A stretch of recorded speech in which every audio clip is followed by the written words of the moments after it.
Get 'em, Jimmy, where low shack at? The bottle's getting empty up the crack, and we stacking chips. All of it's what I want, plus money winners, that's what I'm on. You can say I'm gone. I prefer elevated pub sports radio. Time to get educated, get produced, leave the juice, letting loose with so much abuse that the bookies wanna call a truce. They getting slaughtered. Can't forget Jeff and low baggers in the chat. That's a lethal weapon, 'cause we be pubbing.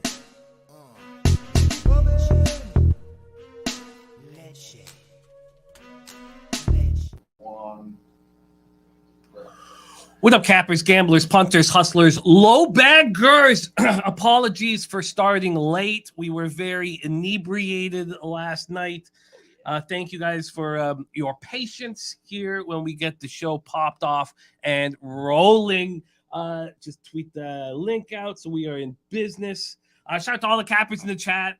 Ready to rock. Control your vessel. Viper NB. Swiss Horton. Swiss. Gerald Jones. Billy Friedrich. Billy. Says, Nemesnikov, you fool. You can't sink that empty netter. He had the Jets team total over 3.5. BJ ready to get to work. Rocco Rogers. Gerald Jones. Sammy Culmer. What's up, Sam? Rem Most. Man. Mike M, star of the Pimp Slap play of the day. We've a lot of talk about Mike M here, as you know, we're surrounded by cappers doing what we love. And Mike M, your name came up often, and I hope you're here next year to party with us. Justin McElvey, Ron Crawford. Ron Crawford's calling the Pittsburgh Penguins on a 4-game losing streak in Colorado. Smart. Thing of beauty. Smart. Yeah, that line was telling you. The line was telling you. Yeah, it was too short. We watched that. Same with the Sens last night, guys. 7-2 over Tampa Bay, plus 114. Why would they, against a team like Tampa Bay and they're coming off all those losses? You got to look at those lines. If it looks too good to be true, probably is. Spreadsheet play of the day is in for Ron Crawford. Let me get my notes up here. Pull this up. We got Ron Crawford. Spreadsheet play of the day in NHL is the New Jersey Devils. The New Jersey Devils. Gonna copy and paste that. Spreadsheet play today is Bama. Bama as 7.5 point favorites. We're gonna discuss all of that. We have special guests live sitting beside us here, so it's gonna be a lot of fun today. Slatsy says 5-2 last night in NHL with some nice dogs. Let's get that cash. Nice. Says Michael Hutchinson. Cash day is confirmed for the Jackets. Hutchie's in for the Jackets, eh? Line A out for the Jackets, and he says, "Give me some Devils too." Wow. This is when we need the chat because, I haven't had a chance to cap like I usually do where I am at home, right? So appreciate that, Slatsy. Hutchinson and no line A. That's huge. Very important. Huge. Very important. Cashman19 says, have K-State. Cashman19, you're here, right? You're going to be here any minute, I believe. I expect Cashman19 going to be rolling with us. What up, though? He cashed with FAU plus 180. He cashed on the money line with FAU. I didn't have the ball. Oh, let's go. BJ says, I believe UConn smacks the Zags. Gerald Jones says, vacation day. Let's get some bookie money. Great to see all of you guys. Let us know, too. We did have a power outage, which has stopped our stream. Going hard in the paint last night, yeah. And so there is some issues here. We're getting everything back loaded up, but our main computer's off. So if there's some issues sound-wise, and let us know because we won't know. Mike M says, is FAU legit? There's Dre Mach. Dre in the house. We got to hang with him, man. Dre, respect. K Reed. I miss not having K Reed here. Yeah. Slatsy says over under when Jimmy gets sick. I don't think. I don't think I just poured some crack into my coffee. I think that's Jimmy's. Yeah, you're good, man. Money in the bank. Money in the bank. That's right. No key for that bank. Vitalis in the house. Slow Jams. Arsenal says thunderstorm in the area. Yeah. How does he know? Can you hear the rain? Yeah, it's raining above. It sounds pretty cool here. Yeah, it's actually raining. Bo Jackson says Dwayne Casey's NBA Finals tonight. Oh, is he playing Toronto? Earl Sports Bets. Let's get his action in here. Says Islanders -1, -124. Islanders team total over 3.5, and Colorado, Arizona under 6.5. Interesting. Yeah, some good plays I think on this card tonight, guys. Small card, but. Swiss Horton. Great to see all you guys. So let's get to work. Let's get to work. First off, let me get this here. First off, Mr. Gokster. Yeah. Oh, you want to start? Yeah. You're live here with me, which means that you have to have a shot of Kraken to get the morning started. Wait. Let's Go backwards hat. You know, if we're drinking early, hat's coming out backwards. We got a golf tournament too, so yeah, but we need better the not sun to affect- come out. We need the sun to come out. yeah, we do. It should come out later. To everybody supporting us here at Pub Sports Radio, Thank you, When guys. you come down to the Southtown 101 in San Antonio, you have Jeff Slaughter treating you like family, and that's what we are. And this is just so much fun, man. You come down, you are like family, so Yeah. come on down. Jim? Yeah, to you guys supporting us here at Pub, it means the world to us. Day 2, baby. Let's get that money. Oh, Jesus. You all right? Oh, yeah. Oh, Jesus. All right, lights, camera, action, eh? Oh, God. I said after the show, but Okay. Jimmy wouldn't do it. No, yeah, he did. Oh, God, it's fucking gasolina. Yeah, honestly, eh? All right, let's get to work. Jarrett White in the house. I missed up. Did Johnny Kilpatrick? We had Johnny Kilpatrick. I think I missed his. He said something Johnny. to me. I love Johnny. Did you eat that nice donut when you arrived? That's his question. No, Johnny, actually, you know, I had to try it. Tried the old right nut. Wasn't bad, but yeah. All right, let's get to work. Live from the Southtown 101 in San Antonio, Texas. Let's make some fucking money. Let's go. We start in NHL, 7 p.m. Eastern. New Jersey Devils, 45-18-8, 26-5-4 on the road at the Buffalo Sabres, 33-31-6, 13-20-3 at home. We're at KeyBank Center in Buffalo, New York. Let's take a look at the line history here and the goaltending situation. Okay. First off, let's get our Goaltending situation looks like Vanacek and Lukokkinen. Ukko-Pekka Lukokkinen. It is Luke Hogan. Ukko-Pekka. Get this It up, is, man. yeah. What the hell's going on Should with we this? start calling him Ukko-Pekka? That might work. I like that better, guys. Ukko-Pekka. What the hell's going on? I don't know what's going on with this. Here we go. There we go. Starting goalies. All right, my bad. There we go. Lights, Okay. camera, action. All right, let's get this up here. What's going on, Starting goalies. You've already announced them. Let's take a look at the line history here for this one. Get this up here. The Devils open up at minus 162. There's been a 24-cent move in the Devils' direction. Yeah. Total wise, opens up at 6.5. They're showing 7s now, but it's basically a heavily juiced 6.5. Devils coming off their 4th loss in 5 games, 2-1 in overtime at home in Minnesota on Tuesday night. They deserved a better fate in that game. Yeah. I was on the Devils. It was a rough night for me. The Flyers saved a little bit, but it was a rough night. I got a lot of it back on Wednesday night. The Sabres have been getting destroyed. Absolutely destroyed. This team's not. They're not the team that I thought they were. They coming off their 4th straight loss, 7-3 at home to Nashville on Tuesday. A weak Nashville squad missing key components. They've been outscored 19-5 over their last 3 hockey games. Are they giving in? Is this a young now? Slatsy and I talked a lot about how they were playing their young star defensemen, Rasmus Dahlin and Owen Power way too much. They were, and it was going to cost them at some point. And now they just look awful. Take it away for us, Mr. Gokster. And let me also say it is a pleasure to hang with you this weekend, man. Pleasure, man. I As fucking always, love bro. it. As always, it's likewise, brother. But we need to make some We do. money. I got Jeff on the Florida Panthers last night, and that did not succeed. And I want to. Well, the Panthers aren't playing tonight, so we're good. I know, but I want to succeed here, and I want to get Yeah, them man. on some winning ice picks. So take it away for us here off the hop. New Jersey Devils, Buffalo Sabres. All right, we got some trends for you guys here, right? We got a little trends. 4-14, the Buffalo is, Jimmy. ATS at home after allowing 4 goals or more. So after getting destroyed, this team doesn't show any heart, guys. It's really sad to see. 3-11 ATS at home after losing by 2 or more goals. So this is just not a team that you really want to back right now. They're a bad bounce back team, 19-5. You're right, Jim? Yeah.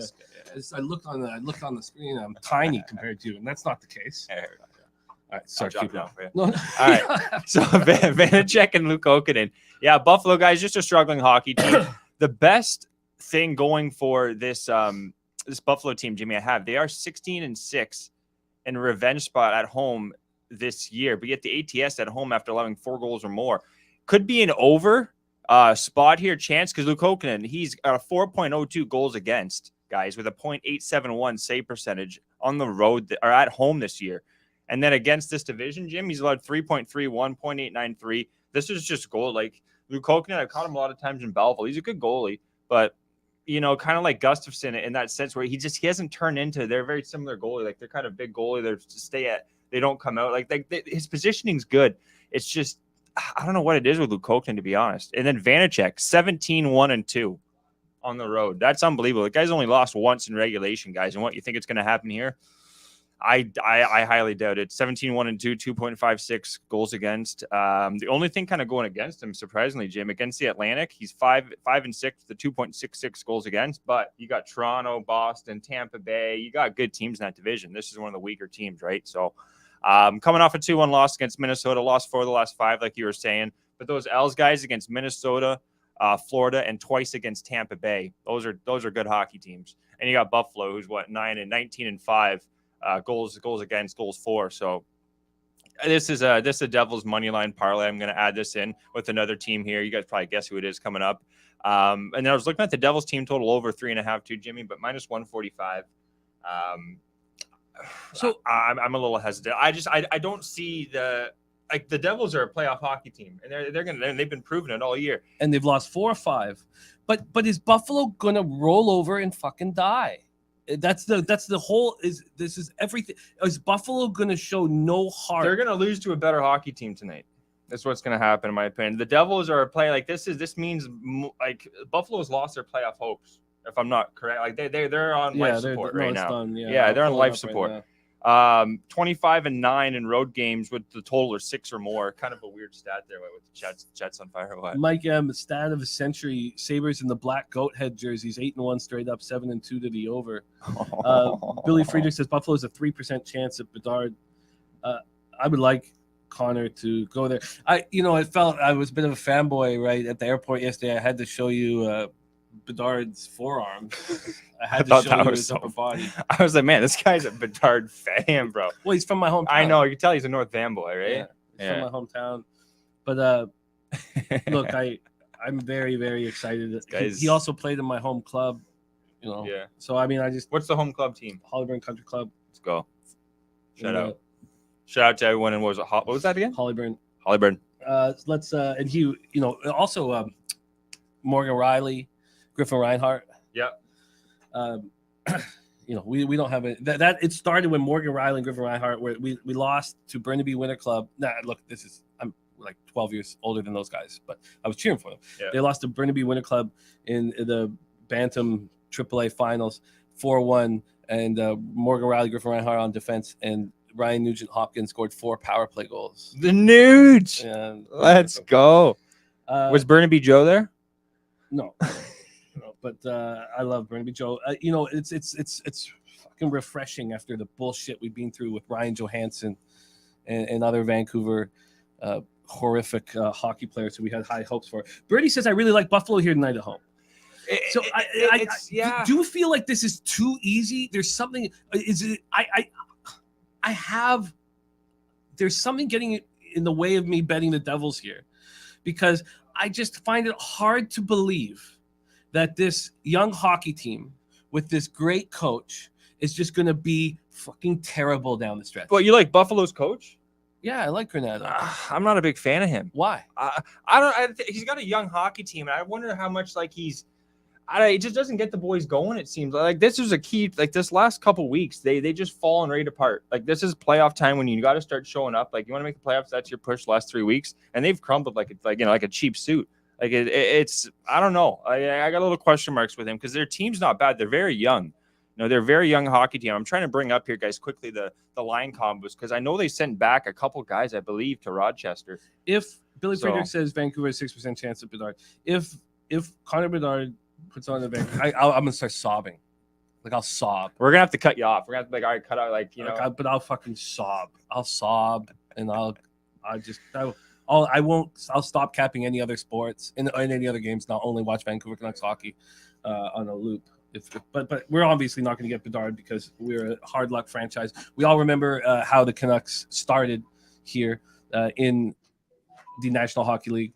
We had fucking coin flip whether we would have Only 3 games, yeah. we would have the great Gilbert Perreault, who is going to be picked first overall, and we lost the coin flip, and the Buffalo Sabres got it. So they got Gilbert Perreault, and we got Dale Talon.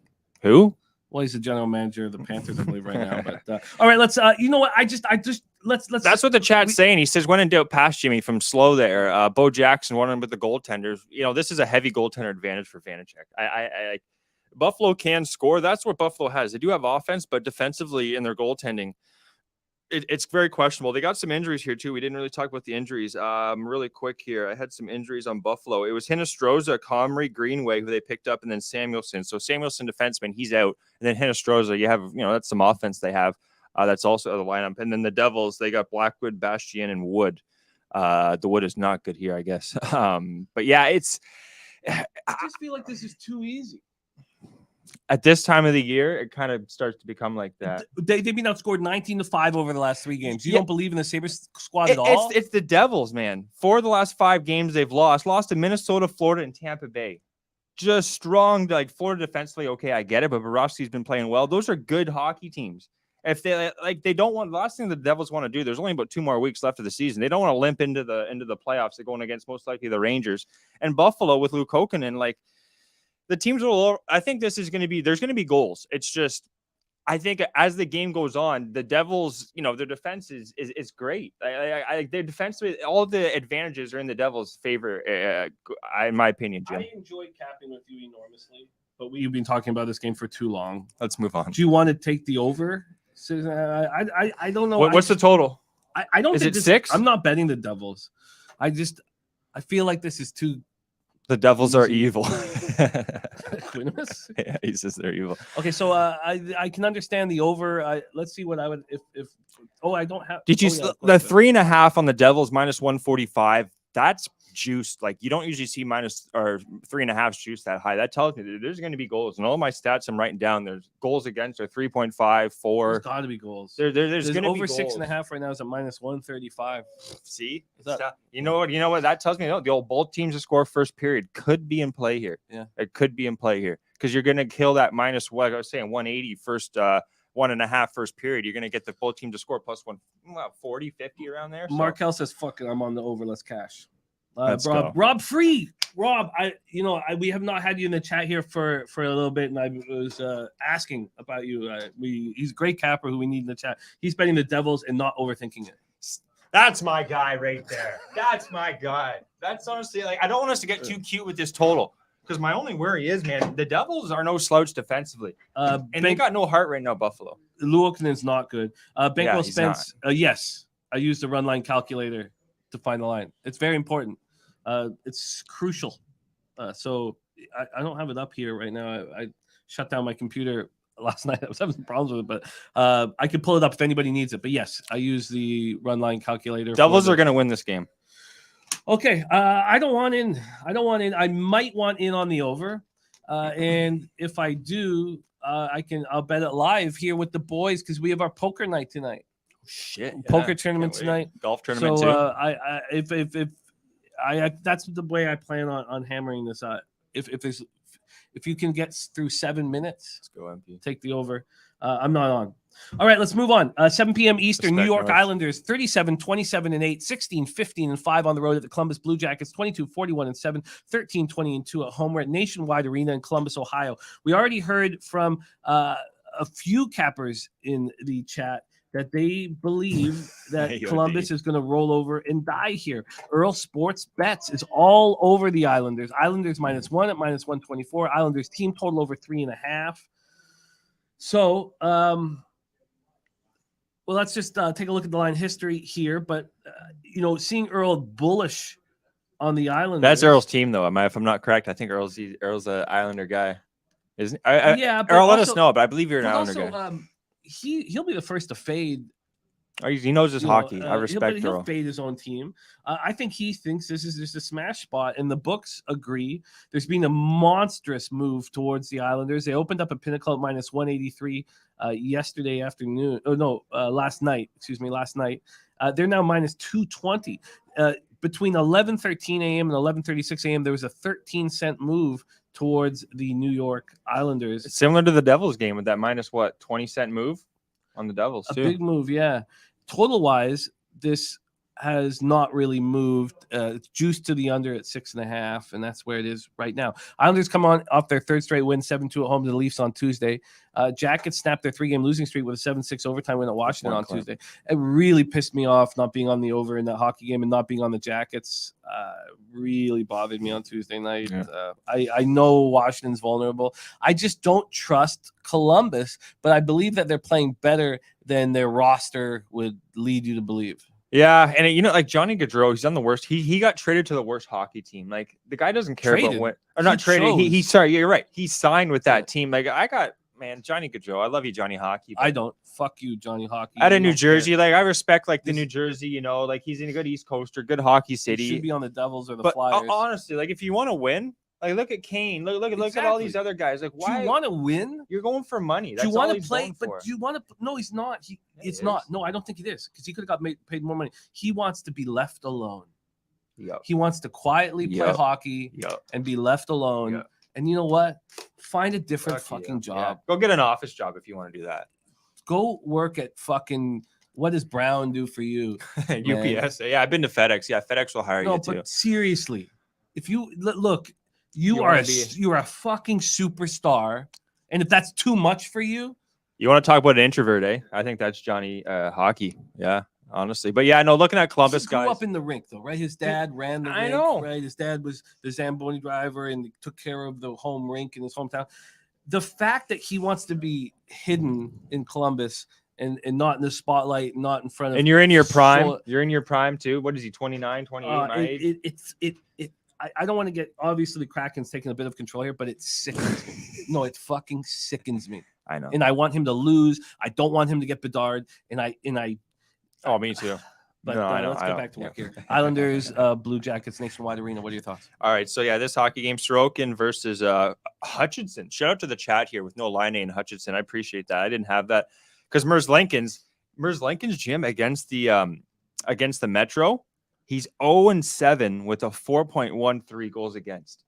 Like, you want to talk about bad goaltending. This is a goalie I had confused. Last year, Merzlikins was a good home goalie. This year, 4-8, can't win a game against his division. But you're going to have Hutchinson. That's how desperate they are, Jim. They're going to Hutchie. Michael Hutchinson, who's been bounced around, was in the AHL for the Marlies for a long time. Like, this is a desperado spot. This is similar to Buffalo where they have offense, but defensively and goaltending, it's just abysmal. So we're going to do the money line parlay, guys. I love this one tonight.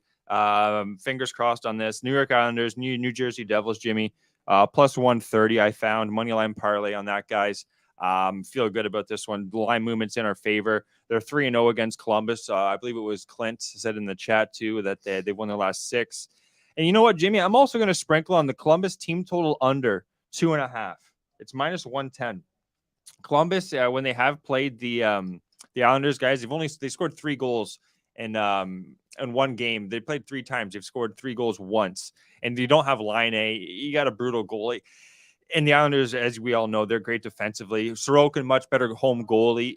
But this is an important game for both the Islanders and the Devils, Jimmy. I like the money line parlay. And yeah, I'm going to sprinkle. I'm going to have more on the money line parlay, to be all honesty, guys. But I am going to sprinkle a bit on the Columbus team total under 2.5, Jim. It's plus 100. I found just before the show. So don't expect them to score no Line A. The Islanders have scored 18 goals in their last 3 games. 18 in the last 3? Yeah. Do you expect offense from them here? Is this another over because Columbus Blue Jackets are playing? Yeah. If they're doing it, why would this team stop them? The 6.5 is juiced to the under. I don't trust the Islanders offense, but we just saw them ignite against the Leafs. I see like a 4-2. I would be more inclined to Buffalo to. It's tough because Buffalo is playing the Devils, who are really good defensively. I am pretty high in the Devils defensively. 17-1-2. You don't get that record from their goaltender guys without good defensive play. So the Islanders' defensive play it's no slouch as well. So I see both of these games being very similar, like a 4-1, 4-2 kind of game. I like the money line parlay and Columbus here.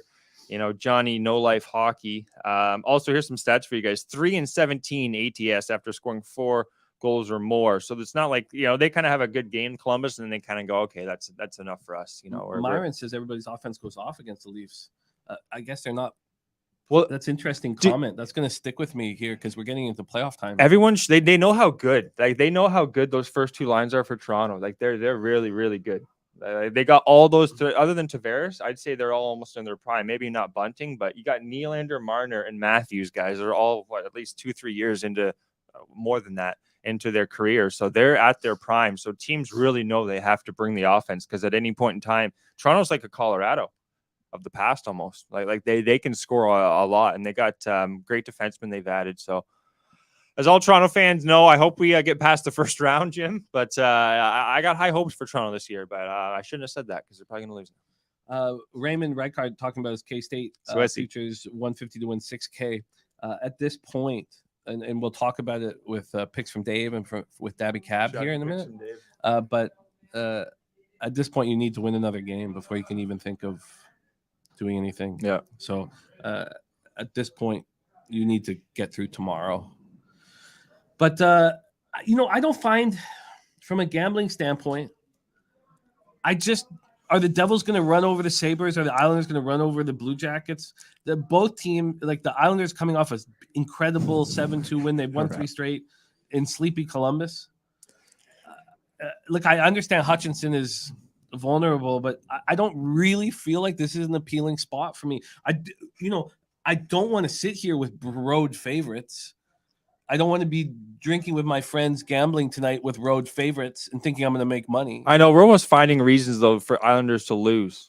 It's you know what I mean? Like we're trying to poke holes in this almost. Like the Islanders they're I you know what I mean? Like I almost feel like we're trying to find reasons for why the Islanders are going to lose, but it's like similar to the Devils game. Hutchinson is the biggest reason why I would fade Columbus Blue Jackets. I don't versus Sorokin, like honest to cripes, like that's like okay. So that is a legitimate. What did you get on the Islanders? The Jackets team total under 2.5 plus 100, plus 100. Bovada. Jackets team total under plus 1. Okay, so I tell you what, I like the Islanders better than I like the Devils tonight. So the only sense I agree with that sense because the Buffalo's got they can score and they can score. It's just I keep coming back to the fact of the Devils. I don't have their last 10 games, but they're good defensively. Scotty Foster says Islanders win 4-1. I know that Islanders Leafs game went over, but I just don't see the Islanders playing over hockey without Barzal, Matthew Barzal, another great. I think he played in Porco another Vancouver guy, BC guy. Okay. So maybe I move on the Islanders -1. Maybe. Let's move on to the next game. We got a ton of work to do here today. We got NBA popping off here with our guy LJ. Buddy. God, is LJ money? He's money in the bank. The energy LJ brings, guys. You got to meet him. All right, 9 p.m. Eastern. Arizona Coyotes 27-33-12, 7-22-9 on the road at Colorado Avalanche 41-23-6, 19-12-5 at home. We're at Ball Arena in Denver, Colorado. Let's take a look at the line history here for this one. And thank you guys so much for rolling with us here today on our live stream direct from Southtown 101. Let's take a look at the line history here for this. Yotes. Have it up. Yotes in the old Avalanche. -460. Here we come. Okay, first off, I cashed with the Coyotes first period +0.5. You cashed with the Coyotes first period, both teams to score, and Spenny did too. Yeah, shout Spenny. We cashed that together. And I tell you what, I believe that the Coyotes are bet on every single game they play for the rest of the year. The market thinks that they are worse than they are. Yeah. We watched that hockey game, and they're a pretty good squad. Yeah, it's like you can't count them out. I was kind of like, they're playing Edmonton, they're already down 1. Then all of a sudden they score. Like they kept a battle. Like they've lost to 2 good hockey teams. But before that, I have here Jim Arizona. They've been playing good hockey, 6-2 before those 2 losses. This is a team that's going to spoil some playoff hopes for some hockey teams. I am definitely betting the Arizona Coyotes tonight. Now, how do I bet them is the question. Yeah. Look, Avalanche are playing really well right now. We'll go over their numbers. But this opened up at -492 for the Avalanche. Obviously, we needed hydration in a shower and shit this morning. We needed to cap the card. And so I have not bet it. I should have bet it already. There's been a 71% what 74-cent move In Arizona, towards Colorado. the Avalanche gone from minus 492 to minus 418. Oh, dropped. Yeah, That so makes it's dropped sense. 72 cents. It's a little different from the Avalanche side of things. They've gone from plus 391 to plus 350, so it's a 41-cent move there. Yeah. So I think that the Coyotes have enormous value, and we all know they're not that good of a hockey team, really, and that 58% of their salary cap is dead players. I think dead hockey players. Hockey players that we're doing Arizona Dirty right now. Well, no, I mean, but they have 58% of their payroll on dead hockey players.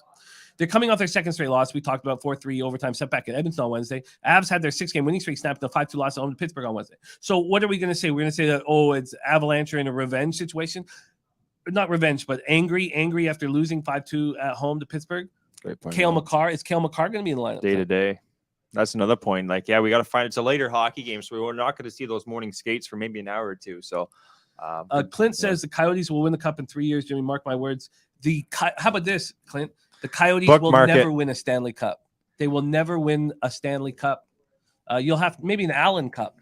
Do you have a seniors hockey team? Balbo's won an Allen Cup. Shout out to Balbo's and Allen seniors hockey team, because the Arizona Coyotes will never win a Stanley Cup.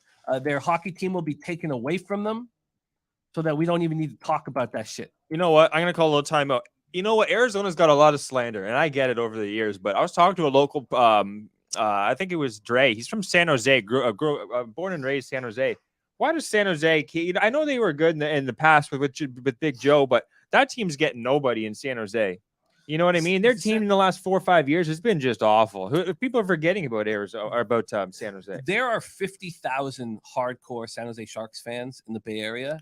Are there? There's one Coyote fan. On, brother? What's up, Millsy's here, baby. What's going on, Millsy? What's up, man? We're here, baby. Man.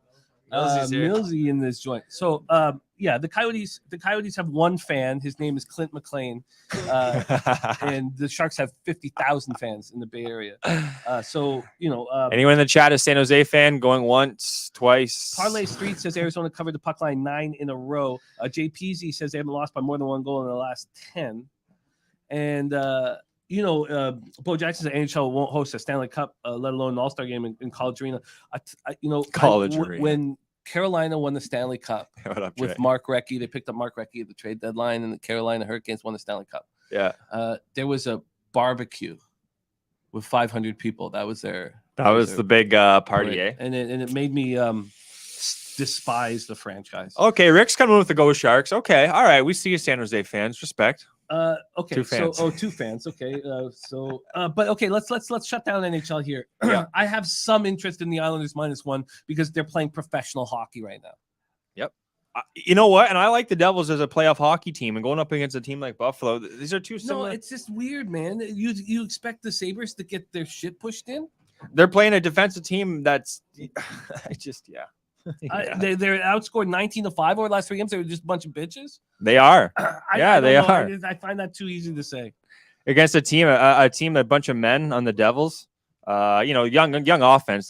Jack Hughes is a kid, but their defense is a bunch of men. So, I'm going to take the Devils here. This Arizona-Colorado game, though, guys, it's a much tougher cap, in my opinion, just because Arizona's been a spoiler all year, guys. So, Swiss is saying Arizona is Arizona. Maybe the first period. I would bet the first period on Arizona. That might be it. But I just won on it in front of you 2 days ago. And also, Colorado's coming off a 5-2 loss. So it's not. I don't expect them to play like punks because they just lost at home in front of their fans to Pittsburgh 5-2. And that would create a situation for me where I'm only on the Jackets. In fact, the fact that the Avs lost the way they did, and Arizona probably feels okay about themselves. I could understand someone betting Colorado first period -0.5. Yeah. But I don't think I want to do that because I don't want to ever fade Arizona. I think so we have about 12 games left in the season, and I think the Arizona Coyotes are hugely valuable. Spoilers, yeah. I think they're going to make us a ton of money, and Clint's made a ton of money on Arizona, and I've just gotten on it recently. There's my guy, Nate Dog 420 in the house. Gifted Cartel, first period over 1.5. Honestly, this game I don't have a good feel. This is when I would do the old force. Like I have no goal in the first 9 minutes, and you know what? I'm questioning it. Vejmelka's 6-14, guys, 3.63 goals against, 892 save percentage on the road, Jim. But listen to this: against the Metro, 6-2-2 with a 2.58 and 919. Like he plays half decent against the Arizona. Kind of stand. They play well, and Colorado coming off that loss. They are 7-3 last 10 games, guys. 4-6 to the under as well. And also Arizona has beat this hockey team, Jim. They won 6-3. By the way, Jimmy Gomez missed his flight. That's what happens when you win a parlay. Slaughter says that's what happens when you win a parlay. Yeah, right back to the casino, says our guy Mills. He's working on getting there maybe tomorrow. Get over here, Jimmy. Fuck, we need Jimmy Go in this, man. We got a big UFC. By the way, Millsy, now that you're here, can we close the show? Get some looks from you live. Okay, perfect. Okay, you know what? I think the only move for me is the Islanders on the -1 line. I know it's kind of a pussy ass way to bet this 3-game slate, but I do not expect Buffalo Sabres to roll over and die. And if your parlay hits, I'll cheer for it. But I just do I expect?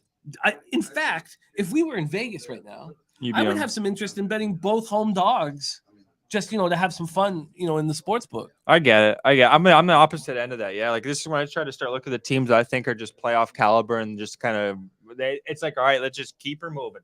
March over these weak teams, weak goalies. Let's not think twice. We lose this game, they're going to be probably bag skating the next day. Like this is a game they should both be winning. Steve G says Avalanche second and third lines do not allow goals. He likes the under.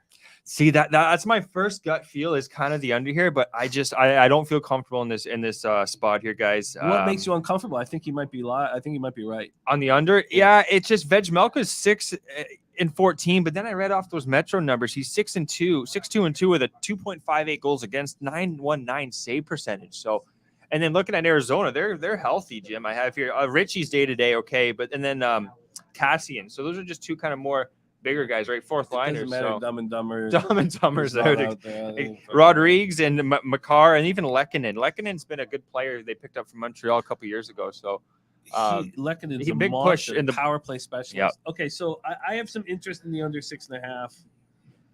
Yeah, I think that's because I like Vejmelka. I think he's a real deal, and Colorado without Makar is just not as offensive. They just simply aren't. I think the under 6.5 might be a great look. Because I trust Vejmelka enough. I think Steve G nailed it for me. I think so. Now I have 2 bets. Love it. Okay, so Gokster's got a Devils Islanders parlay at +130. He's got the Jackets team total under 2.5 at +100. I'm going to move on the Islanders -1. I imagine that'll be around -130. And I think he's right about the under 6.5. Yeah, and Dan says too about me getting cute with these no goals in the first 10. Avs are 9-1 in the last 10, allowing or scoring a goal in the first 10 minutes. So great stats there from our guy Dan Bonner. Respect. Sanka in the house. Great to see you. Sanka, we love good to see you. Die Hard. Our guy Clint says Gokster talk some sense into Jimmy for me here. Veggie saves over is the play. Easy peasy. Call it a day. That's interesting. What's that number? Let's Dennis Malgin. Shout out to Dennis Malgin. Myron Kidd. I like seeing those. Kind of those hockey players not many people know about, but our chat does. Chat does. We do because the fucking management for the Leafs traded Mason Marchment for Dennis Malgin, 6'5" tough hockey player. Are you sure? Yeah. Was it Dennis Malgin? Yeah. Because I thought Marchman, he was on Dallas earlier, and no, I'm talking about like 2.5 years ago. Okay. Mason Marchment Leafs trade. Yeah. Because Dennis Malgin, he's a good offensive player, but they don't need a Dennis Malgin. They got all these other skillful young players. So you calling me? Oh yeah, fuck man. You think I know? I'm just gonna just wax poetic bullshit. Fuck off. I love you, Jim. I love you too. All right, locked in, Gokster. Can you please get our guy LJ from H-Town and from everybody in the chat? Can we stay here for a second? Can we give love to our guy, Mr. Gokster? Oh, thanks, guys. Hey, respect, bro. I appreciate you having me on as always, Jim. I'll finish off this last little bit of Kraken. And guys, get that cash tonight. We got the Devils, Islanders parlay. Oh, fuck that Kraken, just gets you. Islanders, Devils parlay +130, and Columbus team total under 2.5. And I would have a little sprinkle on the under as well with you, Jimmy. But pleasure as always, brother. I love him. Get that cash, man. Good luck in the par 3. He's the favorite in the par 3 contest, popping off here in a few hours. Right, we go from NHL to the National Basketball Association. And I've had the pleasure for the second year in a row to hang out with my guy, LJ, in this, man. LJ, what's good? Yeah, get that seat higher. It's because I felt small. Really? Yeah, I felt small. Yeah. Hey, what's going on, man? Switch. Hold on. What's going on with the seats, Jimmy? No, I know. There we go. There we go. What's going on, chat? Man, here with Jimmy the Bag, Pubapalooza 2. Yeah. You know, it was a year. I met you last year. Yeah. Didn't even know y'all. I came in. Y'all treated me like family, and it's been rocking ever since, though. It's real. Appreciate you, man. Oh, man. The thing is that we are just getting started. Huh. It's the tip of the fucking iceberg, man. Also, to sit with me, you have to have a shot of crack. Oh, Jimmy. Is that the rule? Yeah. Oh, Yeah, I'm sorry. man. I'm sorry. I'll make it small. Oh, my I'll God. make it real small. Okay, well, look. It's Pubapalooza, man. Why not? Why not? This is going to be the first and last time I take this, Jimmy. I'm just letting you know right now. Hey, LJ, you don't even drink like that, though, right? I partake, but cracking, though? Woo! I love you, man. Let's get to work. Let's get it. Mm. Let's go. Woo! Hiya! Ooh. Okay. We have a big NBA card here. You have been very good on the show. And in fact, I have all of our stats done. At this point right now, I have four. We also have five guests on this show in NBA. I do not have Wham Bam's records. I thought it wouldn't be fair because he did a bunch of shows with Pete before I started doing those shows. But we have Durrell, we have Brizzy, we have Dutch and LJ. So actually, we have 1, 2, so 5. You are the number one capper right now here in NBA on Pub Sports Radio on my shows. Okay. Your ROI 3.40%. It's been a tough year in NBA for a lot of people. You're 49 and 43, hitting a 53.3% plus 3.13 units with an average line of minus 102. That's important too. You kept your vig real small. Okay. So let me first say great work. Thank you. Appreciate it. I try to put in the work, and I believe if you put in the work and you do your due diligence, you will get the results. So, I really, I'm excited by your capping, and I want to work with you a lot. Subhuman Gaucho says, he says, LJ, are these Astros winning the World Series this year? I didn't even want to talk about that, but they are. Our guy Subhuman Gaucho is the man. He's been a member for 2 months. So you think it'll go back to back? Yes. Why not? We got the best pitching in the major leagues, unless they show me something different. But pitching wins, and the Astros have the best pitching in the major leagues. Anybody want to tell me wrong? Hey, I'm here to listen. Well, we have 6 days before the start of Major League Baseball, and I'm sure that we'll be talking about it. And Jose will be starring in a very big baseball show here on our channel. Sharpie will have his Prize Pick show as well. Okay. So we're gonna be a lot of baseball. Billy Friedrich says Jose Abreu for AL MVP. Please rip that ticket up because he's not going to play for the first 2 months of the season. Let's get to work here. That's Altuve. Oh shit! He said Abreu. Oh yeah, you're right. I'm thinking Altuve. Wait, no, you can rip that up still. You can still rip the ticket. that ticket can still be ripped up. Okay. Sorry, these eyes are drunk. Okay, and Nate Dogg says stop this best pitching. He does not believe the Astros have the best pitching. But let's get to work. We want action. We want to make money here tonight with our squad. So let's get to work. And let's go. Let me just set up the odds, and I got to get the cash up here. So let me get this up here. Okay, so let's get to work here. NBA, big, juicy card for us. Let's do it. We start at 7 p.m. Eastern. The Indiana Pacers, 33 and 40, 14 and 23 on the road at the Boston Celtics, 50 and 23, 26 and 9. We're at the TD Garden in Boston, Massachusetts. Let me get the action up here. Sorry, take a second. Here we go. And let's get the cash flow going as well. We did have a heavy night of inebriation last night, so I'm going to rely on you here as our expert. By the way, we got back to the spot and we were just extremely intoxicated, but LJ capped for 2 hours before he crashed and was up early. I got up early too, but LJ put in 2 hours of work before crashing. And I just like your game, man. I got respect. So let's get to work here. So let me pull up here. This is the spread in our first spot here on the betting slate. Oh, there's my record. Sorry, that's the wrong thing up here. Pacers, Celtics. These Celtics opened up as 11.5-point favorites. They're now 12-point favorites. 37% of the cash is on the Celtics, and 73% of the cash makes me think that the Celtics are a sharp look here, even at this outrageous number. Total-wise, 75% of tickets and 85% of cash is on the over, 75 and 85, and we have opening up at 234.5 as a pick 'em, and it really hasn't moved. The 3-cent move to the over.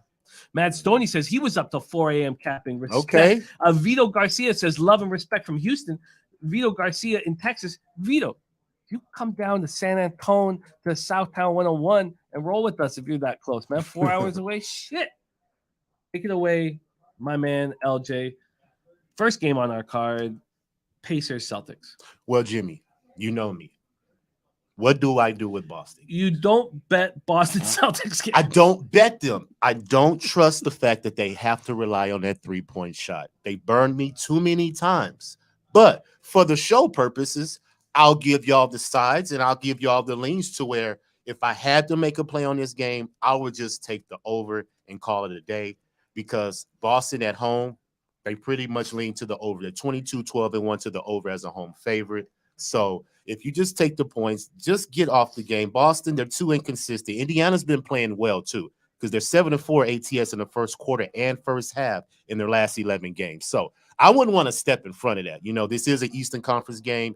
They may want to make spoiler with Boston because they're hanging on to that number one spot barely. I think like a half a game or one game. But I think Pacers would try to play spoiler tonight. But as far as the side, I would lean the over because the over has gone 4 out of the last 5 games versus these matchups. So if anything, that would be my play, but I'm not playing it, Jimmy, because I don't play Boston games. Let's talk a little bit about the Pacers. I watched them beat the Raptors. I got in, I was with Spenny and Gogster. I got in live on the Raptors at plus 110. And when I was watching the game, I thought, if I was a general manager, I would much rather be the general manager of the Indiana Pacers squad than the Raptors squad. It feels like the Pacers are coming up. Obviously you want to start with Halliburton, but Mathurin is a real deal. Yeah, he is. And so if you had a free play on the side, don't you think the Pacers keep this between? I agree. I would take the points with the Pacers, no doubt. They like to play hard, especially versus Eastern Conference teams. So I would definitely take the Pacers, but the point. I wouldn't take Boston, with the points, to be honest with you. But I would take Boston first half early because they're 10-4 ATS in the last 14 in the first half. So if you want to take Boston, you usually can trust them early. But full game, they could give it up, and the Pacers could cover that spread. So I agree with that. But if you just want to make a bet, if you want to bet on this game, I would just take the over because that's been the most consistent trend with both of these teams. I watched the Pacers play well without Halliburton. I know he's very, very good. He's questionable here. Before we move on, is Miles Turner soft? I think he doesn't want to be there because the trade rumors were festering during the season, and now he's playing hard because he realized that he's with them now. But maybe he doesn't want to be there in the paint because when I bet totals, the paint is extreme importance. Is he soft in the paint? I can't get a full read because he has high block numbers. Yep. He's got nice stats, but I hear people sort of almost calling him a bitch in the paint. Is he soft? I mean, he could probably dominate more than what he shows in the paint. I could tend to agree with that, but that's how the NBA is now. These big men like to stretch the floor, shoot threes, so they don't depend on that inside presence as much because they want to score outside of the box now. So Andrew G probably nailed it. He's a scorer, not a defender. Yeah, there you go. Okay. I think the Pacers are live at this number, man. But is it possible if the Celtics get up that the Pacers won't try? No, right? Because they're still trying to get into the play-in. Definitely.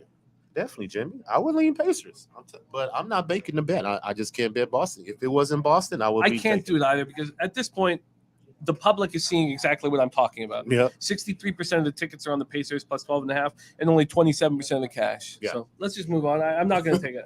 Obviously, one of the fun things talking about where the money is because we've been talking about gambling here, and we're going to keep talking about it all weekend. CLV is a big story here. We've been talking about nonstop, and I legitimately have this feeling right now, and obviously we're trying to evolve and improve as cappers, but I think CLV is overrated. Yeah. And I've never heard anybody say that before. Yeah. Everybody's all over CLV. I tell you why. The professionals see the public play before the public. Mm-hmm. Exactly. So if you can take the other side once you see the public play and the public gets all over it, whatever. Mm-hmm. But I've been talking about this now only for a year because I'm trying to evolve and trying to learn. But in NHL, beating the line movement, Yeah. I have a negative ROI Okay. because I'm just seeing a public play before the public sees it because this is my job. Exactly. I like it. Keep doing what you're doing. Mike M says CLV is something people talk about when they lose. I say it all the time. Yeah. See, I'm trying to learn this shit. I want to improve. I want to evolve. But that's been what Mike M says right there is something I'm really feeling where I just don't believe in. Because we all a lot of us cappers grew up with Spanky, learning from Spanky. Mm-hmm. I remember, learning about Spanky 10, 15 years ago, and then they would beat the line by 4.5 points, and then they'd go out for dinner. Yeah. They wouldn't watch the game because Yeah. it was done. Yeah. I think it's a little different in college or smaller markets because if you beat the line by 4.5 or 5 points, that's hugely profitable in the long run. But in our major sports, basketball, football, baseball, hockey, Mm-hmm. we are just acknowledging that the line might be a little bit off and 80-90% of the cappers are going to say the same thing and the public's going to be all over that line and it's not helpful to ROI. And Pete Loshak's talked about that as well. So, Okay. this is part of the fun about being down at the Southtown 101 is that we talk capping all day, all night, and I don't care about closing line value. Let's move on to the next spot on the board, and maybe that will change. But in the four major sports, 7 p.m. Eastern, San Antonio Spurs 19-54, 6-29 on the road at the Washington Wizards, 32-41, 16-19 at home. We're at Capital One Arena in Washington, D.C. Let's start with the line history here in this spot. And then we will move on to our X's and O's. The Spurs opened up at +7. They're now at +8. Total wise, this opened up at 229.5, and it's down to 229, and it's juiced to the under. So a half-point move and juice to the under. And cash-wise in this spot, we have 79% of the tickets and 94% of the cash on the Washington Wizards. It should be. Then we have 66% of the 66% of the tickets and 73% cash on the over. That over has gone from, it's dropped a half point. So kind of confusing market analysis there. LJ, what are your thoughts on this spot? My thoughts is we're going to attack this game in the first quarter. And if you know the trends on both of these teams. Spurs, 22-12 to the over first quarter on the road. Wizards, 25-10 to the over first quarter at home. So what does that tell me? The first quarter is going over, Jimmy. Spurs tend to score a lot of points early, and the Wizards at home tend to put up maybe 31 points. So I'm going to trust that this over is going to hit first quarter. So if you can give me the best one, I have 59.5. I don't know if you could find a better number than that, but first quarter over 59.5 will be my play in this game. And far as full game, I mean, I would pick the Wizards, but both of these teams are on losing streaks, so I really can't invest my money in teams like that as well. The total has gone over the last 5 matchups on the road with the Spurs and the Wizards, so the over may be in play as well. Wizards are 6-2 versus the division, So the Wizards should win this game, and they should cover the spread because the Spurs have 24 losses against the spread. So Wizards should take care of business, but let's just trust the first quarter over is where we can get our money consistently. First quarter over. This total's dropping, but it's not Pinnacle that's leading the way in the drop, which is important. You know, Peter Loshek always talks about if Pinnacle is giving you the best line on your bet, you're gonna have a negative ROI. They're not. Bet365 though has dropped it to 58.5. Okay, let's get it. All right. LJ is in first quarter over 58.5 at -110. So the Washington has not been playing good basketball. There's a few of us that got futures on. They've lost 4 straight here. Also, all these 4 losses are by double digits. Yeah. They lost badly to the Cavs to get it started. Then they lost to Sacramento. They lost to Orlando. The chat got me off of Washington. Okay. So, and we always talk about how valuable the chat is. The chat saved me $150 because they liked Orlando, and that's why. And then they lost to Denver. If you guys remember our show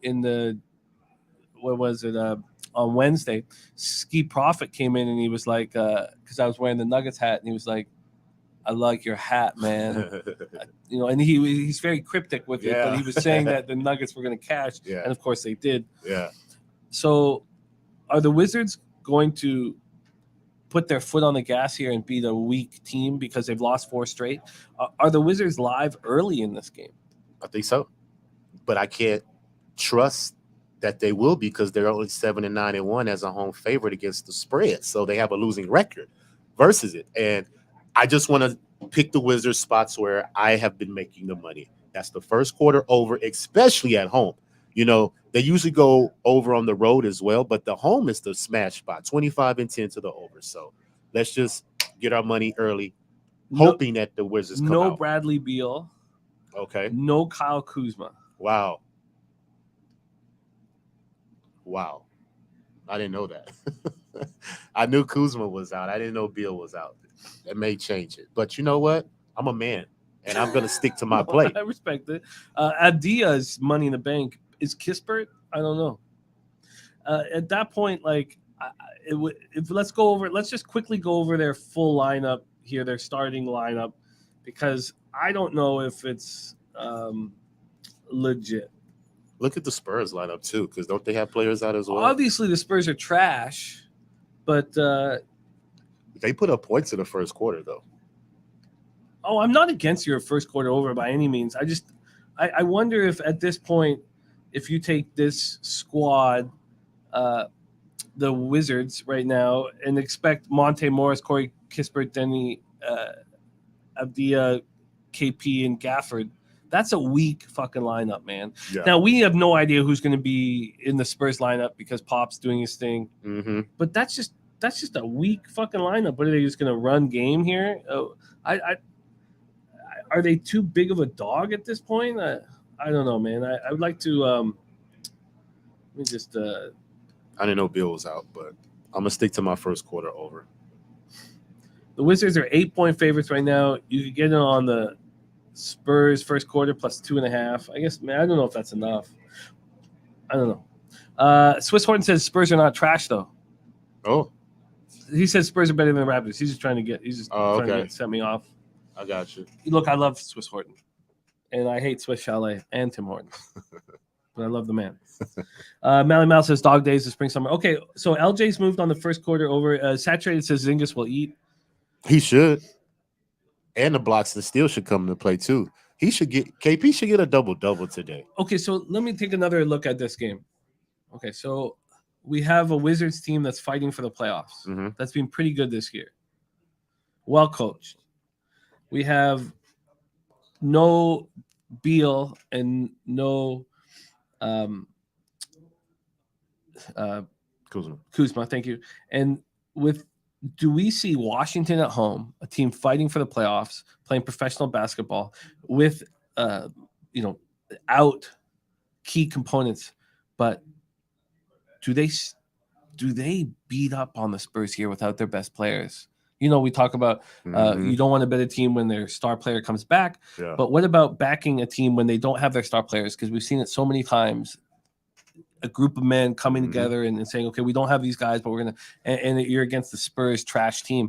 And the problem when you bet against the Spurs is because teams overlook them. Yeah. But now you have no Beal and no Kuzma. Do we flip the whole switch and say it's Wizards first quarter?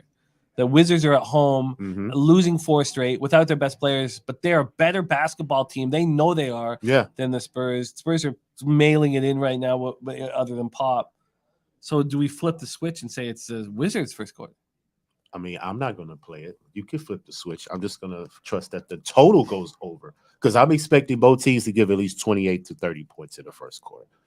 And these, like you said, the bench is now going to play in a factor. So they want to make a statement. They want to prove that they belong in the NBA as well. And they're playing the Spurs, one of the bottom feeders in the league. So I agree with your thought process. I just don't want to bet the Wizards without their star player as a side. But I got to trust the totals over first quarter because that's been the consistent trend that's been cashing for me. I'm moving over all of a sudden to the Wizards early. Johnny Gunn says it's called the injured player theory. The other players play harder to pick up the slack. Bo Jackson says, where's the production coming from for the over to hit? If we're looking at, this lineup right now, pull it up again. I say it's a lot of opportunities. They may miss a lot of shots, but hey, let's just hope it's a lot of opportunities to make shots. We've seen Monte Morris step up as a starting point guard with the Nuggets before he came over to the Wizards. You have Kispert who can hit threes. Avdija stepped up enormously. Porzingis hit threes. Yeah, who's going to guard Porzingis? Jamie, I just would like to tell you we are 5 games in and we are an hour into the show. So it's a Kraken. But also it's also the importance of succeeding. This is a little different. We're not home alone, sweating out our action. No Macaulay Culkin. Yeah. No Macaulay Culkin. No Macaulay Culkin, says Milty. No, we're going to be sweating out our action with each other, and I want to fucking win, Jose. Okay, but you're right. I think Wizards first quarter. Okay, Jimmy. What do you think, though? Do you think Milty, what do you think? I don't think. Wizards first quarter? Let me see. Oh, man. No Bill. No Beal. Kuzma. No Don't got to Kuzma. worry about no wardrobe malfunctions. No wardrobe You got the malfunctions. unicorn. No guns in the locker room either. No If Gilbert the Wizards Arenas. are going to get the first quarter, Porzingis is going to have the ball. And I don't see who's going to hold him with the Spurs. Who's going to hold Porzingis? So I'm not saying that you're wrong. I agree, but I trust the points, that they're going to put up a lot of points early. That's what I'm going to trust more than trying to take a side because the Spurs could cover that spread. TNT says Wizards first quarter. Nate Cerna says Wizards first quarter over. Says fade the injury report. There you go. Frank White says this game could go exactly how the Clippers game went last night without PG-13. We pushed the Clippers hard, a live stream. Unfortunately, LJ knows the truth of my action. I woke up this morning. It's not funny. Let's not laugh.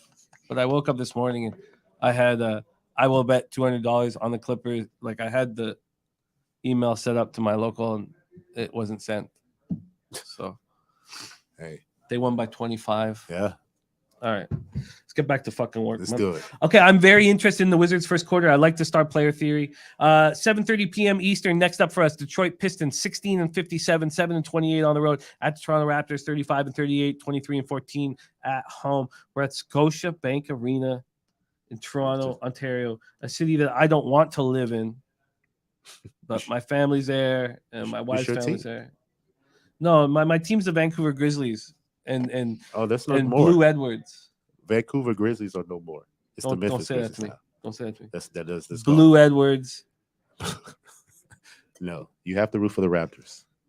That's your team. No, it's not. Well, it's sort of. Okay, whatever. Let's get back to work here.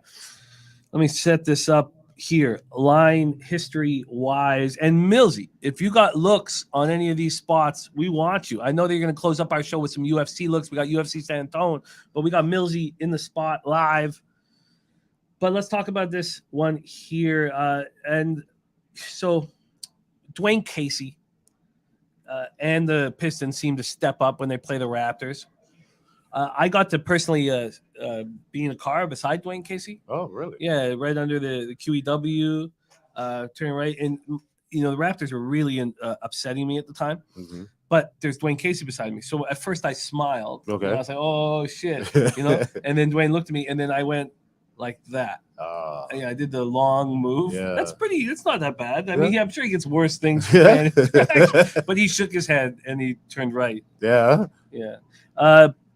Raptors open at -12.5. They're now -14.5. That's crazy. That's crazy. That's crazy.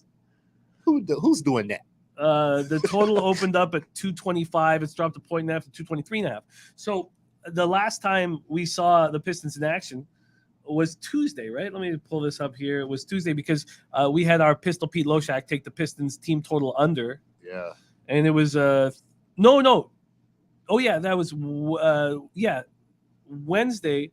They played the Pacers and lost 118-114. So I don't. Maybe it was a week ago that he took the. I don't know. I'm tripping.